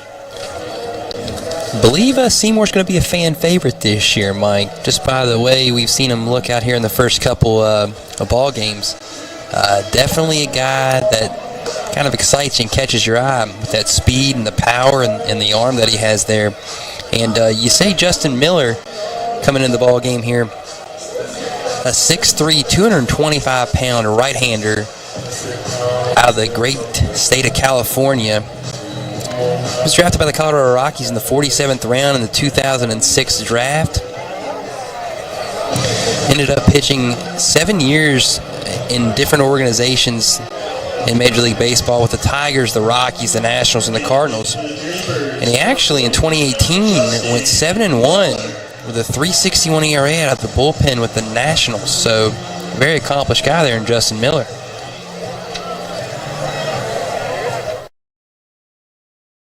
So Miller on to the rubber now. Will face the second baseman Javier Bettencourt in the top half of the 8th. Miller's a big guy, Mike. I imagine he's able to get downhill very quickly and get on those hitters. Here's Miller from the stretch. He'll miss just off the plate away. Bettencourt to this point in the night, 1 for 2. Had a single in the 5th, and he flew out. Was robbed of an RBI there by Seymour in the 3rd on that cannon throw that gunned out Aguilar. Javier Bettencourt, 26-year-old out of Venezuela, will take a ball 2 away. Bettencourt hit it up to High A Lakeland with the Tigers organization. A career .257 hitter. Way ahead 2-0 here. As Miller sets. And the pitch is sprayed high into the air. Jovan Gonzalez back for it behind the dish. He'll watch that float into the seats. Skied into Rally Alley there. The Rowdies, hopefully they were paying a little bit of attention and not enjoying all those $1 beers. I mean, we know that group, though, you know, so. Yeah, who knows? Probably paying just enough attention. Just enough attention.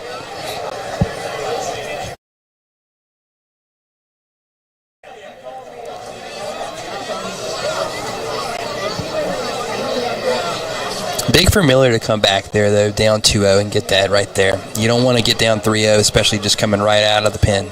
And the 2-1 is just going to miss for a ball down. Not by much as he misses the bottom half of the zone there. Bettencourt in a 3-1 hitter's count. Pretty good take there by Bettencourt. Looked like a pretty good pitch from our vantage point there, Mike. And you'd think he'd have to come right at him. And here's Miller, the delivery. He's going to miss inside. It's a ball 4. So Miller puts the leadoff man on with a walk. Never the blueprint you want come out of the bullpen. Leadoff walks. Good things typically don't happen. So now Jalen Smith, the leadoff man, will come in here, Mike, and 1 for 3 in the ballgame. So definitely Miller would love to get a ground ball here, hit sharply at somebody in turn 2 and kind of clean up this mess. Jalen Smith digs in, nobody out, with a runner on first. And the offering. He is fouled straight back. Miller able to work ahead that time. Jalen Smith DHing tonight, played his college baseball for Kennesaw State. Pretty little program, Mike. Getting votes in the NCBWA top 30 poll at this point in time. Good little program. A poll that you do or not have any say in. Yes, I am a voter. Just a bit. Okay. All right. And the 0-1 is hit to straightaway center field. Anthony Seymour drifts underneath it and makes the catch routinely, 1 down. And now those that are scrolling, just so you know, I do vote the Mountaineers. They were 22 in this week's poll. But they didn't get ranked. If they maybe won one more game against Oklahoma State this past week, and they might have been into the top 25. But they're looking at the wrong poll. That's right, exactly. The D1 poll did have him ranked, though.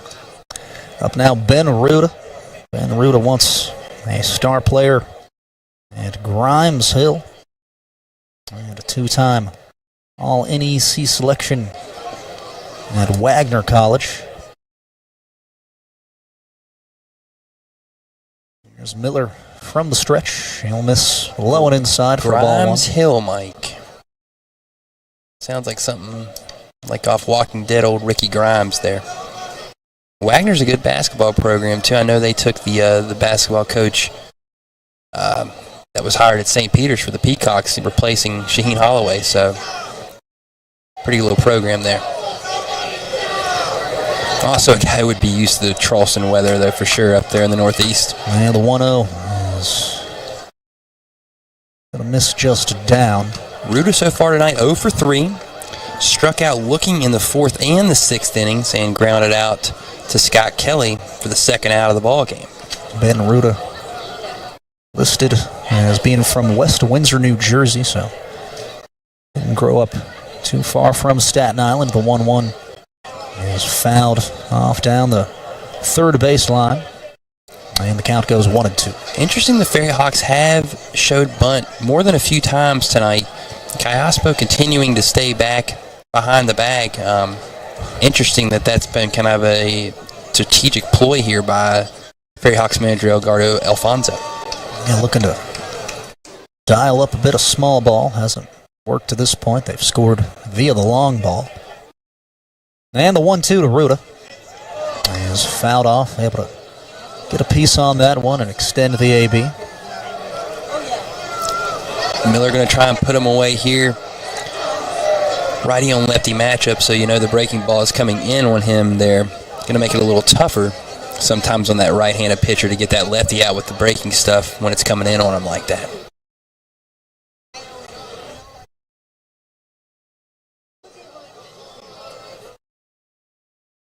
And Miller, the delivery. He's fouled off down the left field porch. Over the ceiling, over top of the concession stand area. And the at-bat continues. Ben Ruda reached as high as Double-A Trenton with the Yankees once. Oh, the Thunder, right?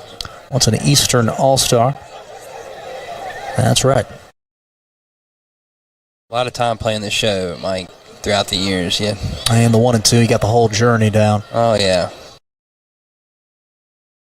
Plus, Trenton Thunder just kind of rolls off the tongue, you know?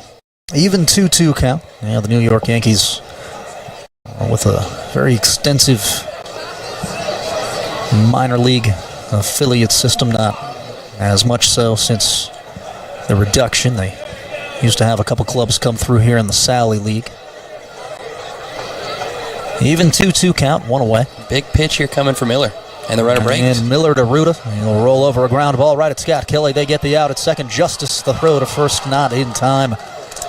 So Charleston gets the lead runner, but can't quite turn two. Would have been difficult to turn two on that, Mike. And as you saw, the runner was running on the pitch there and kind of stutter stopped and stopped. And then Scott Kelly, I think, thought he had a chance. I think Connor Justice kind of got a little bit out of sorts there on that play, and that's why the throw was just a little too tall there for Mike Hart. Had to pull his foot off the bag to make the catch. But still, you get the lead runner there, 2 away, runner on first, and now Miller can bear down and get this third out of the inning. Now with 2 down and a man on is Brantley Bell, the third baseman, who hits a dribbler at Connor Justice. He'll step on the bag for the final out, and that retires the side. The Charleston Dirty Birds hold Staten Island scoreless in the top of the 8th. They'll take a 5-3 advantage into the bottom half. You're listening to Blaine Smith and Michael Sussman as we bring you Dirty Birds baseball. Aaron Field Agency is looking to service local business websites in the Charleston area.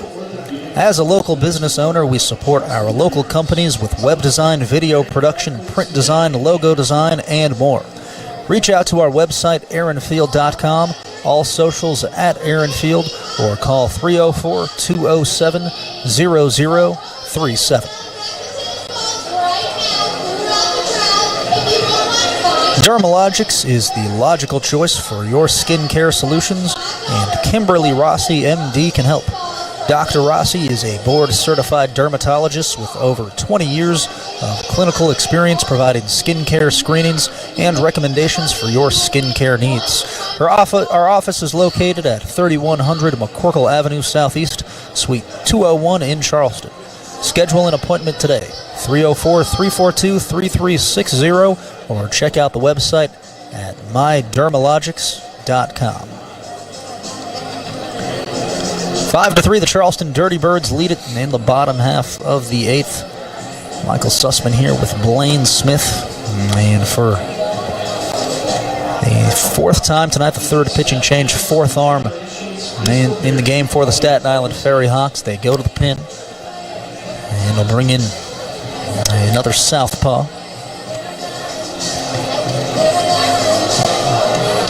Fonzo's been liking to go to those lefties today, Mike, for the Ferry Hawks.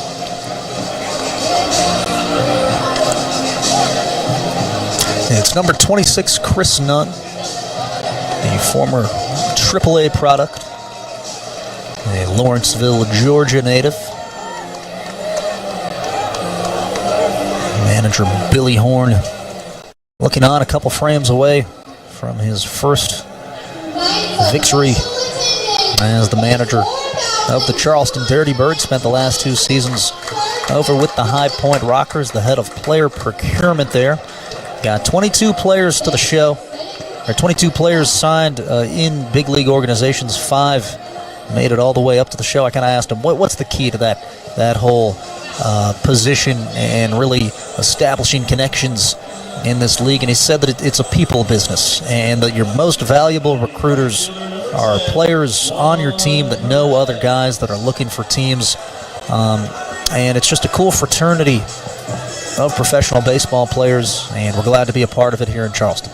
Absolutely, and to hear that Billy kind of knows that your best recruiters are your own players. I can speak to that being an HR guy off when we're not here at the ballpark, Mike. It's always good when you've got people that know good people, because that's how you build the pipeline, that's for sure.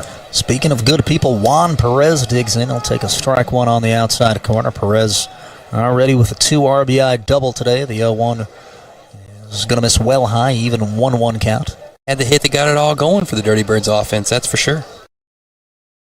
Charleston ahead 5-3. As the southpaw Nunn goes to work 1-1. Perez skies one into the stratosphere over towards the party deck. It will ricochet off the metal landing, and the count goes 1-2. Didn't see a lot of people trying to make the play down there, Mike. Didn't look like it to me. Yeah, not a full effort, maybe. Yeah, enjoying those beers a little too much, I think. Slowed down. Hey, you bring $20 on $1 beer night, you're a king. Nobody on, nobody out. 1-2 is the count to Perez. Here's the pitch. A ball 2, well outside.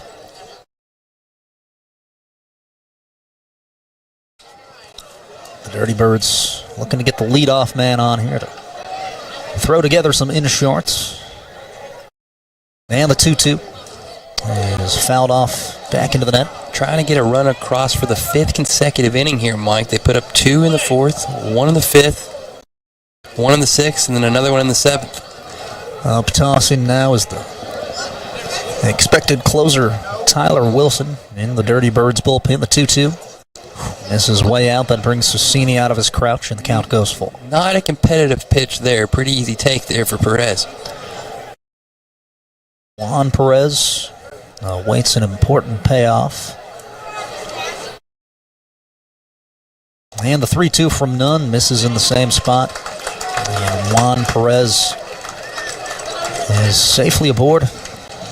Well done by Perez to work the leadoff walk, and now Mike Hart will step in. So far tonight, 0 for 2. Drew a walk, though, in his last at-bat in the 6th inning. 7, 8, 9 in the order here. If your manager, Billy Horn, do you consider maybe turning to a pinch hitter? There's a couple guys that are more than capable. Angel Garson comes to my mind. First pitch to Hart is going to miss just out of the top of the zone. Garcet had a pretty good exhibition game there on Saturday for sure. Although, do you want to take out Connor Justice's defense or Jovan Gonzalez here, the next 2 hitters? And the 1-0. I think Hart would have been the guy that maybe pinch hit for, and it looks like he's going to get himself on the pad there via of the hit by pitch. And now Jovan Gonzalez will step in here, Mike. Dirty Birds got a little bit of a rally here brewing. I don't know if you call it a rally or up, but opportunity to get some more runs across here.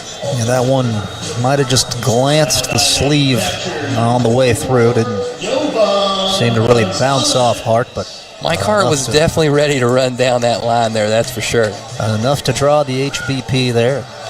Bring runners to first and second, still nobody out. And Mike Hart not to be confused with the former Michigan running back in the day.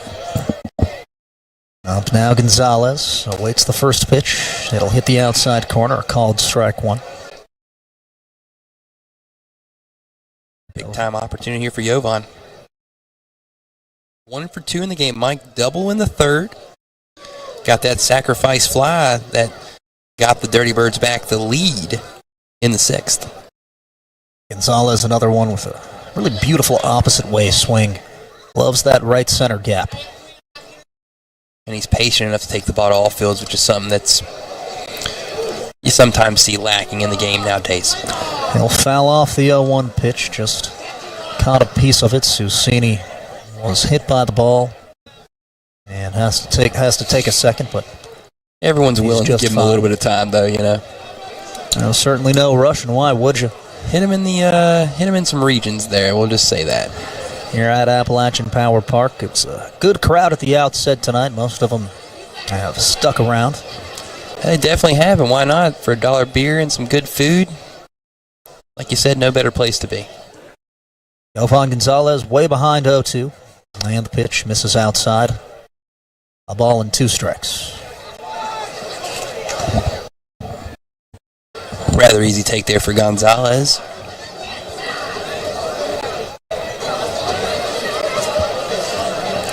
Big time opportunity for the Dirty Birds to bust this one wide open, Mike. 5-3 lead here, bottom of the 8th. And the 1-2 is fouled back.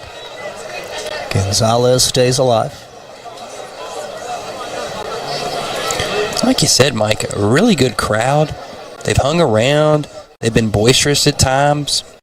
You'd love to see this 80 more times this year, that's for sure. Count me in. And the 1-2.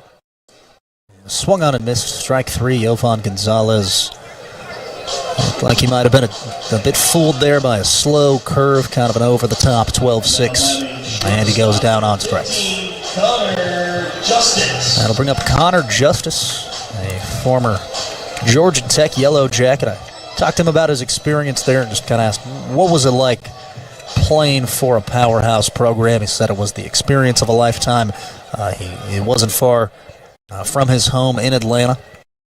As he'll await the first pitch offering. Like I said, good baseball down there at Georgia Tech for sure. You know, former program there where Nomar Garcia Parra cut his teeth. They've been around college baseball and have been to Omaha numerous times in the past. Pretty decent this year as well, Mike. They're coached by Danny Smith, all-time great skipper. The 1-0. He's going to miss high. Beautiful little ballpark there, too, down there in Atlanta as well. And he said that, or Danny Hall, I should say, he said that playing for him really just gave him a wealth of knowledge and prepared him for the professional ranks. Justice appeared in 45 games last year for AAA Jacksonville. Only made 4 errors in that time. The strength of his game has been his defense, but Justice can get it done with the stick as well.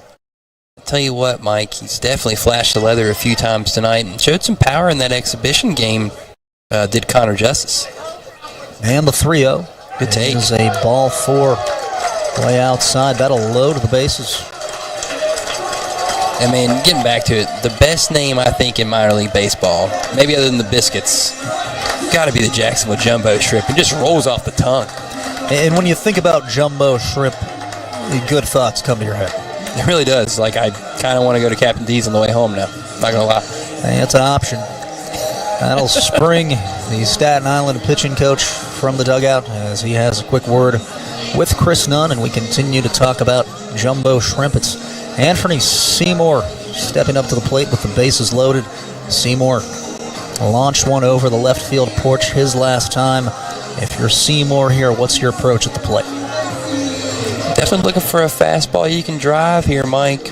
After seeing what he did last time, I'd imagine he's feeling pretty loose up there right now, enjoying his little walk-up tune. He's ready to roll.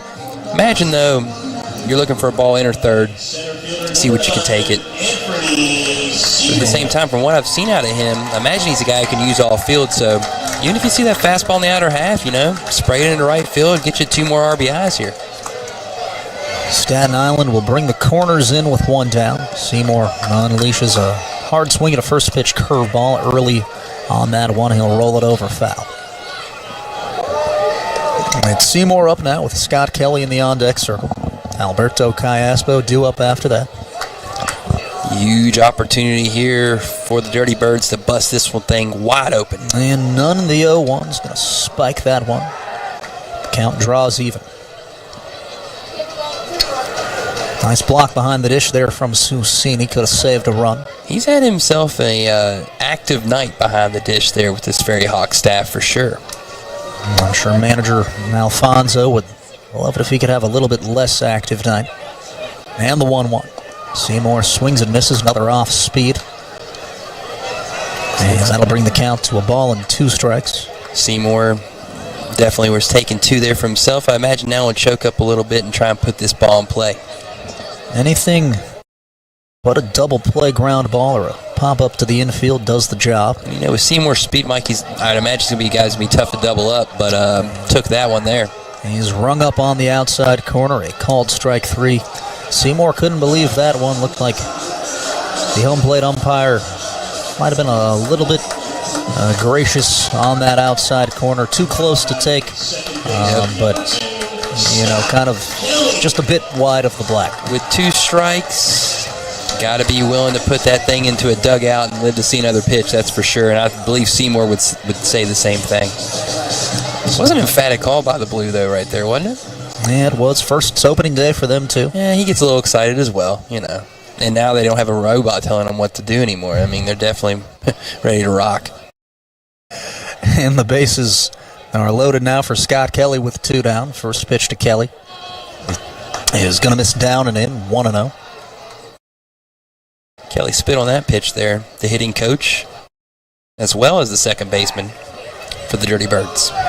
He said that as a hitting coach, it's kind of all about helping these guys along where he can, but everybody at the pro level knows what they're doing. The 1-0 fouled off down the right field concourse. Subtle tweaks, if anything, at that point in time, Mike, that's for sure.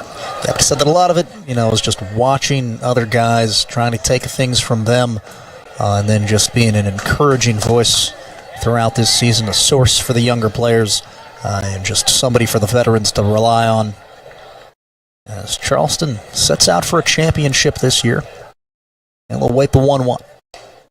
It hits the outside corner, 1-2 goes the count. Last year, lost in a 3-game set to Lexington, but made a heck of a run. Made the playoffs. Still a big win. Went worst to first as far as first half to second half. And that run in the second half was magical here at the Appalachian Power Ballpark, all kind of August into September long.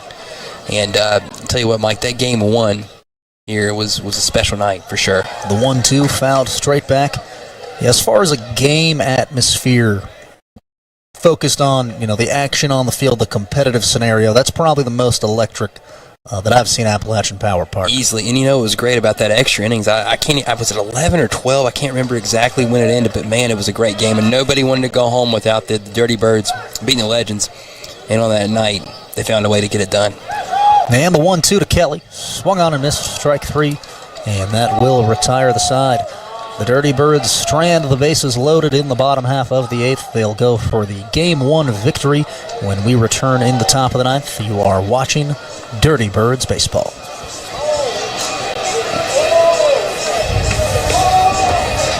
South Charleston's Eagle's Nest. Everybody's talking about the Friday happy hour at the Eagle's Nest Restaurant and Lounge at Little Creek Golf Course.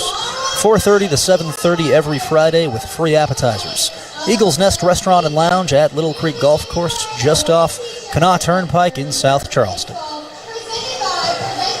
Tjc Roofing and Gutters, serving the Kanawha, Putnam, and Cabell counties. We install shingle, metal, and rubber membrane products. We can help you with a roof replacement or repair. For a free estimate, call 304-550-8695 or visit them at tjcwv.com. Jason Snyder, Realtor with Better Homes and Gardens.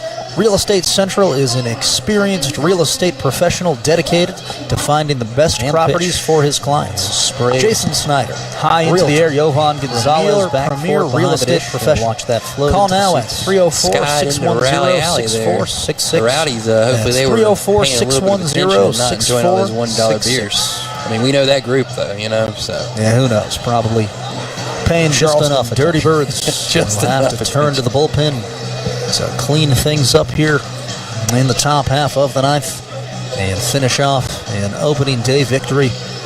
It's been a good performance, start to finish from Charleston. Sound defensively and timely hitting has really been the key for the Dirty Birds up there at the plate tonight. Yeah, absolutely, Mike. Timely hitting, continuing to manufacture runs, build on the lead after you gave up the lead to knot it right back up. Make it 3-3 there in the 5th, and then to take the lead back with Jovan Gonzalez hitting the sac fly in the 6th. Good, clean baseball we've seen tonight from the Dirty Birds. And I think that's the key is why they're winning. You see the Ferry Hawks made a few more errors, opened up a few opportunities, even though they hit the long ball. That's why we have the game right now 5-3. And the bullpen sharp so far tonight as well. Kit Sheets putting up a couple of scoreless frames. It was Miller. Extremely impressive Kit Sheets in the last. Yeah, he sure was. And we'll go to Tyler Wilson now to try to lock things down in the save opportunity.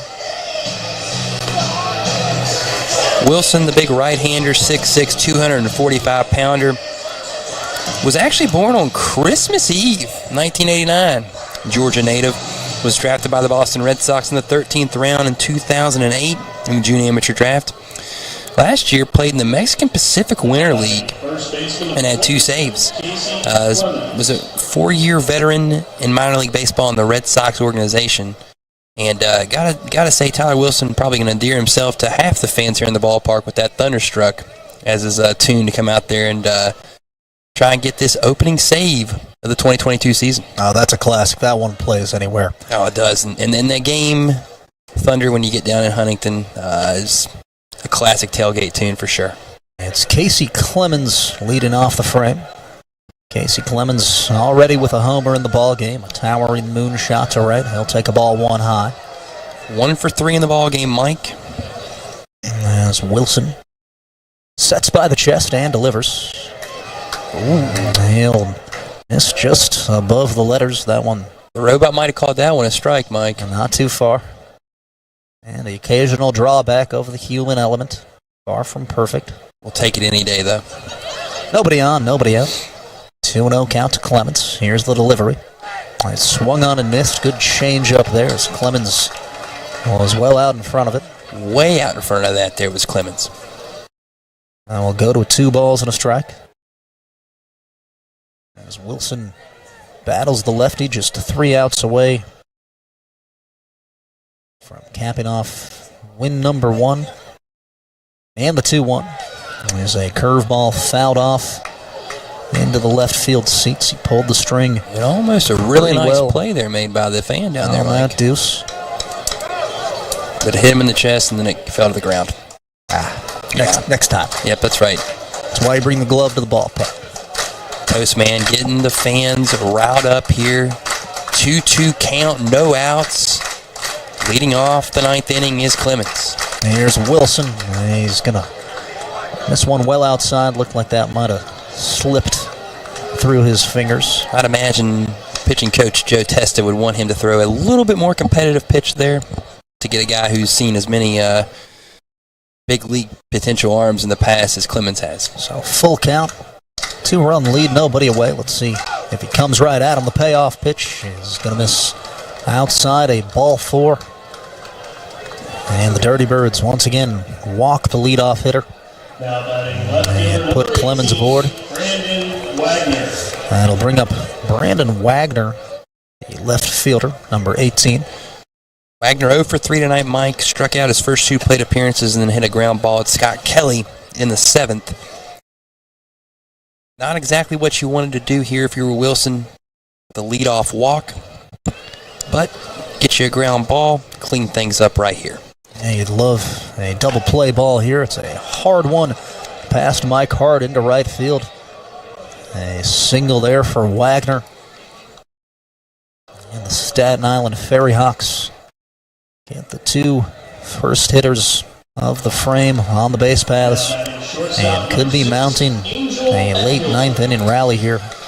Yeah, you know, you hate to think that the Dirty Birds squander that opportunity in the 8th, you know, with the bases loaded. And now everyone in the ballpark probably a little tighter than they would have been had they been able to bust that open. And the winning run is now at the plate. It's the shortstop, Angel Aguilar, up to bat. 2 men on and nobody out. Here's the pitch. It's a ground ball at Connor Justice. He gets the out at second. Mike. Scott Kelly to first in time. Big time And right the there. Dirty Birds turn 2.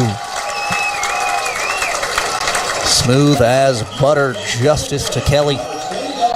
And we're down to our final out. It's a pitcher's best friend, Mike, and at the most opportune time for Wilson. I love that up the middle infield combination, too. Really sure-handed guys. I expect them to turn a lot of those this year. Absolutely. Justice made that look pretty easy and a nice turn by Scott Kelly. And definitely cleaned that up for Wilson here a little bit. So up now, down to the Ferry Hawks. Final out is Noberto Susini, the catcher. And he'll take a strike 1 on the outside corner. Susini 2 for 3 in the ball game. But he's ahead down 0-1 now. Just about everybody's hung around. They're on their feet now. As Wilson delivers the 0-1. Susini takes a strike 2 on the inside corner. Great pitch there by Wilson. And the Ferry Hawks now down to their final strike as the Toast section. Toast is getting them on their feet here. 0-2, 2 outs. And the pitch is going to miss off the plate away. Good idea by Wilson, though. Definitely a pitch that he could have got Cecchini to wave out there, that's for sure. 2 down, a runner on third base. A 1-2 count against Susini as the Dirty Birds just 1 pitch away. And the 1-2 is fouled off. Cecchini just hangs alive there, just stays in there. By the skin of his teeth. And he'll live to face Tyler Wilson for 1 more pitch. The Toast section. They're requesting 1 more strike. Let's see if Wilson can oblige. Staring in there, Jovan. And the 1-2 offering is going to miss inside. Even 2-2 count now. Susini hanging tough, a keen eye. Crowd wanted that one, Mike. Good pitch, though, too, by Wilson as well. You can tell this city of Charleston has been waiting for baseball for some time. And as good of a turnout as we could have hoped for tonight on this opening day, Thursday. Tyler Wilson with the 2-2 delivery is going to hit Alberto Susini. An inside curveball got away from him and nicked him in the knee.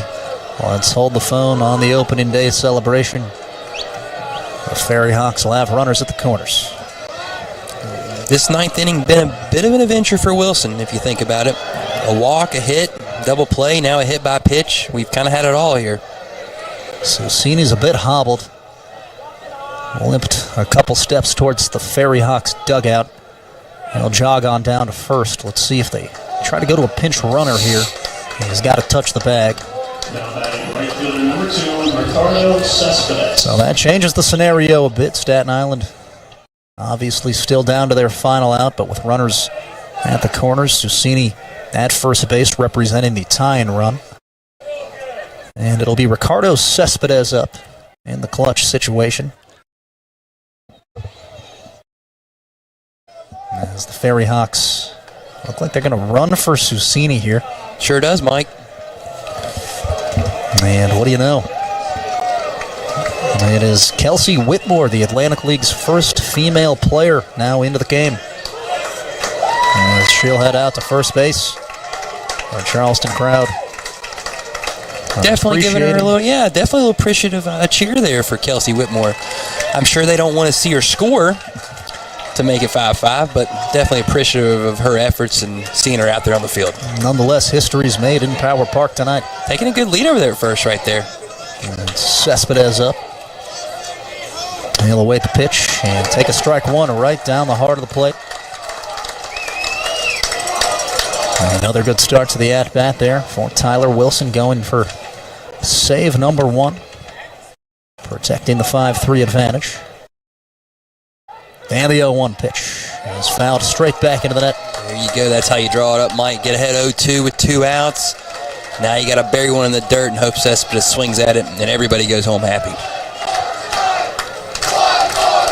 And the fans once again to their feet as Wilson leans over the rubber.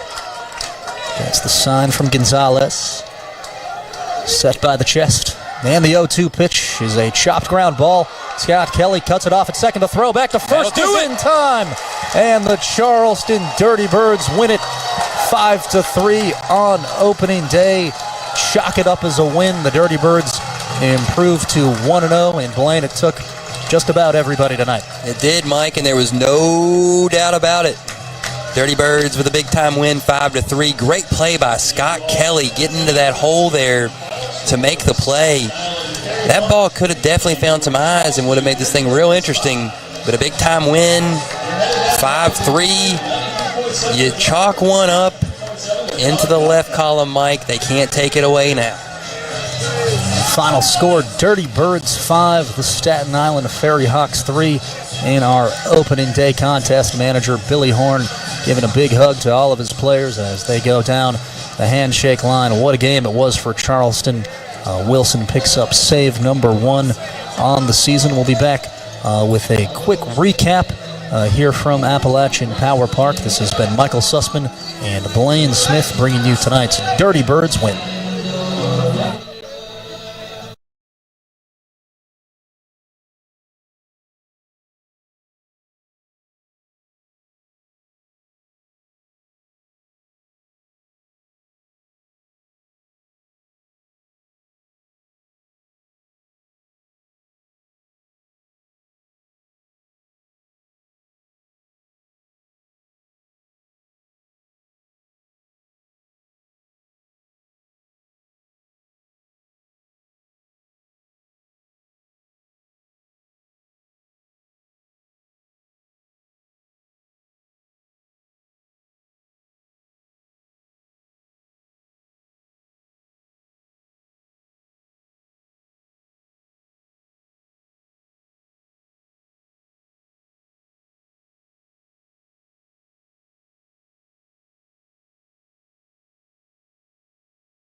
Michael Sussman and Blaine Smith here at Appalachian Power Park post-game. The Charleston Dirty Birds win it 5-3 over the Staten Island Ferry Hawks in our opening day ball game tonight.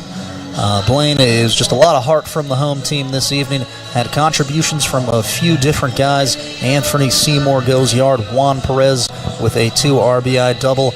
Let's get a little breakdown of the action tonight. Absolutely. So Seymour tonight actually goes 1 for 5, but had the big home run there in the 7th that got the lead 5-3. A little frozen rope over the 13 news sign there. Scott Kelly also had himself a double.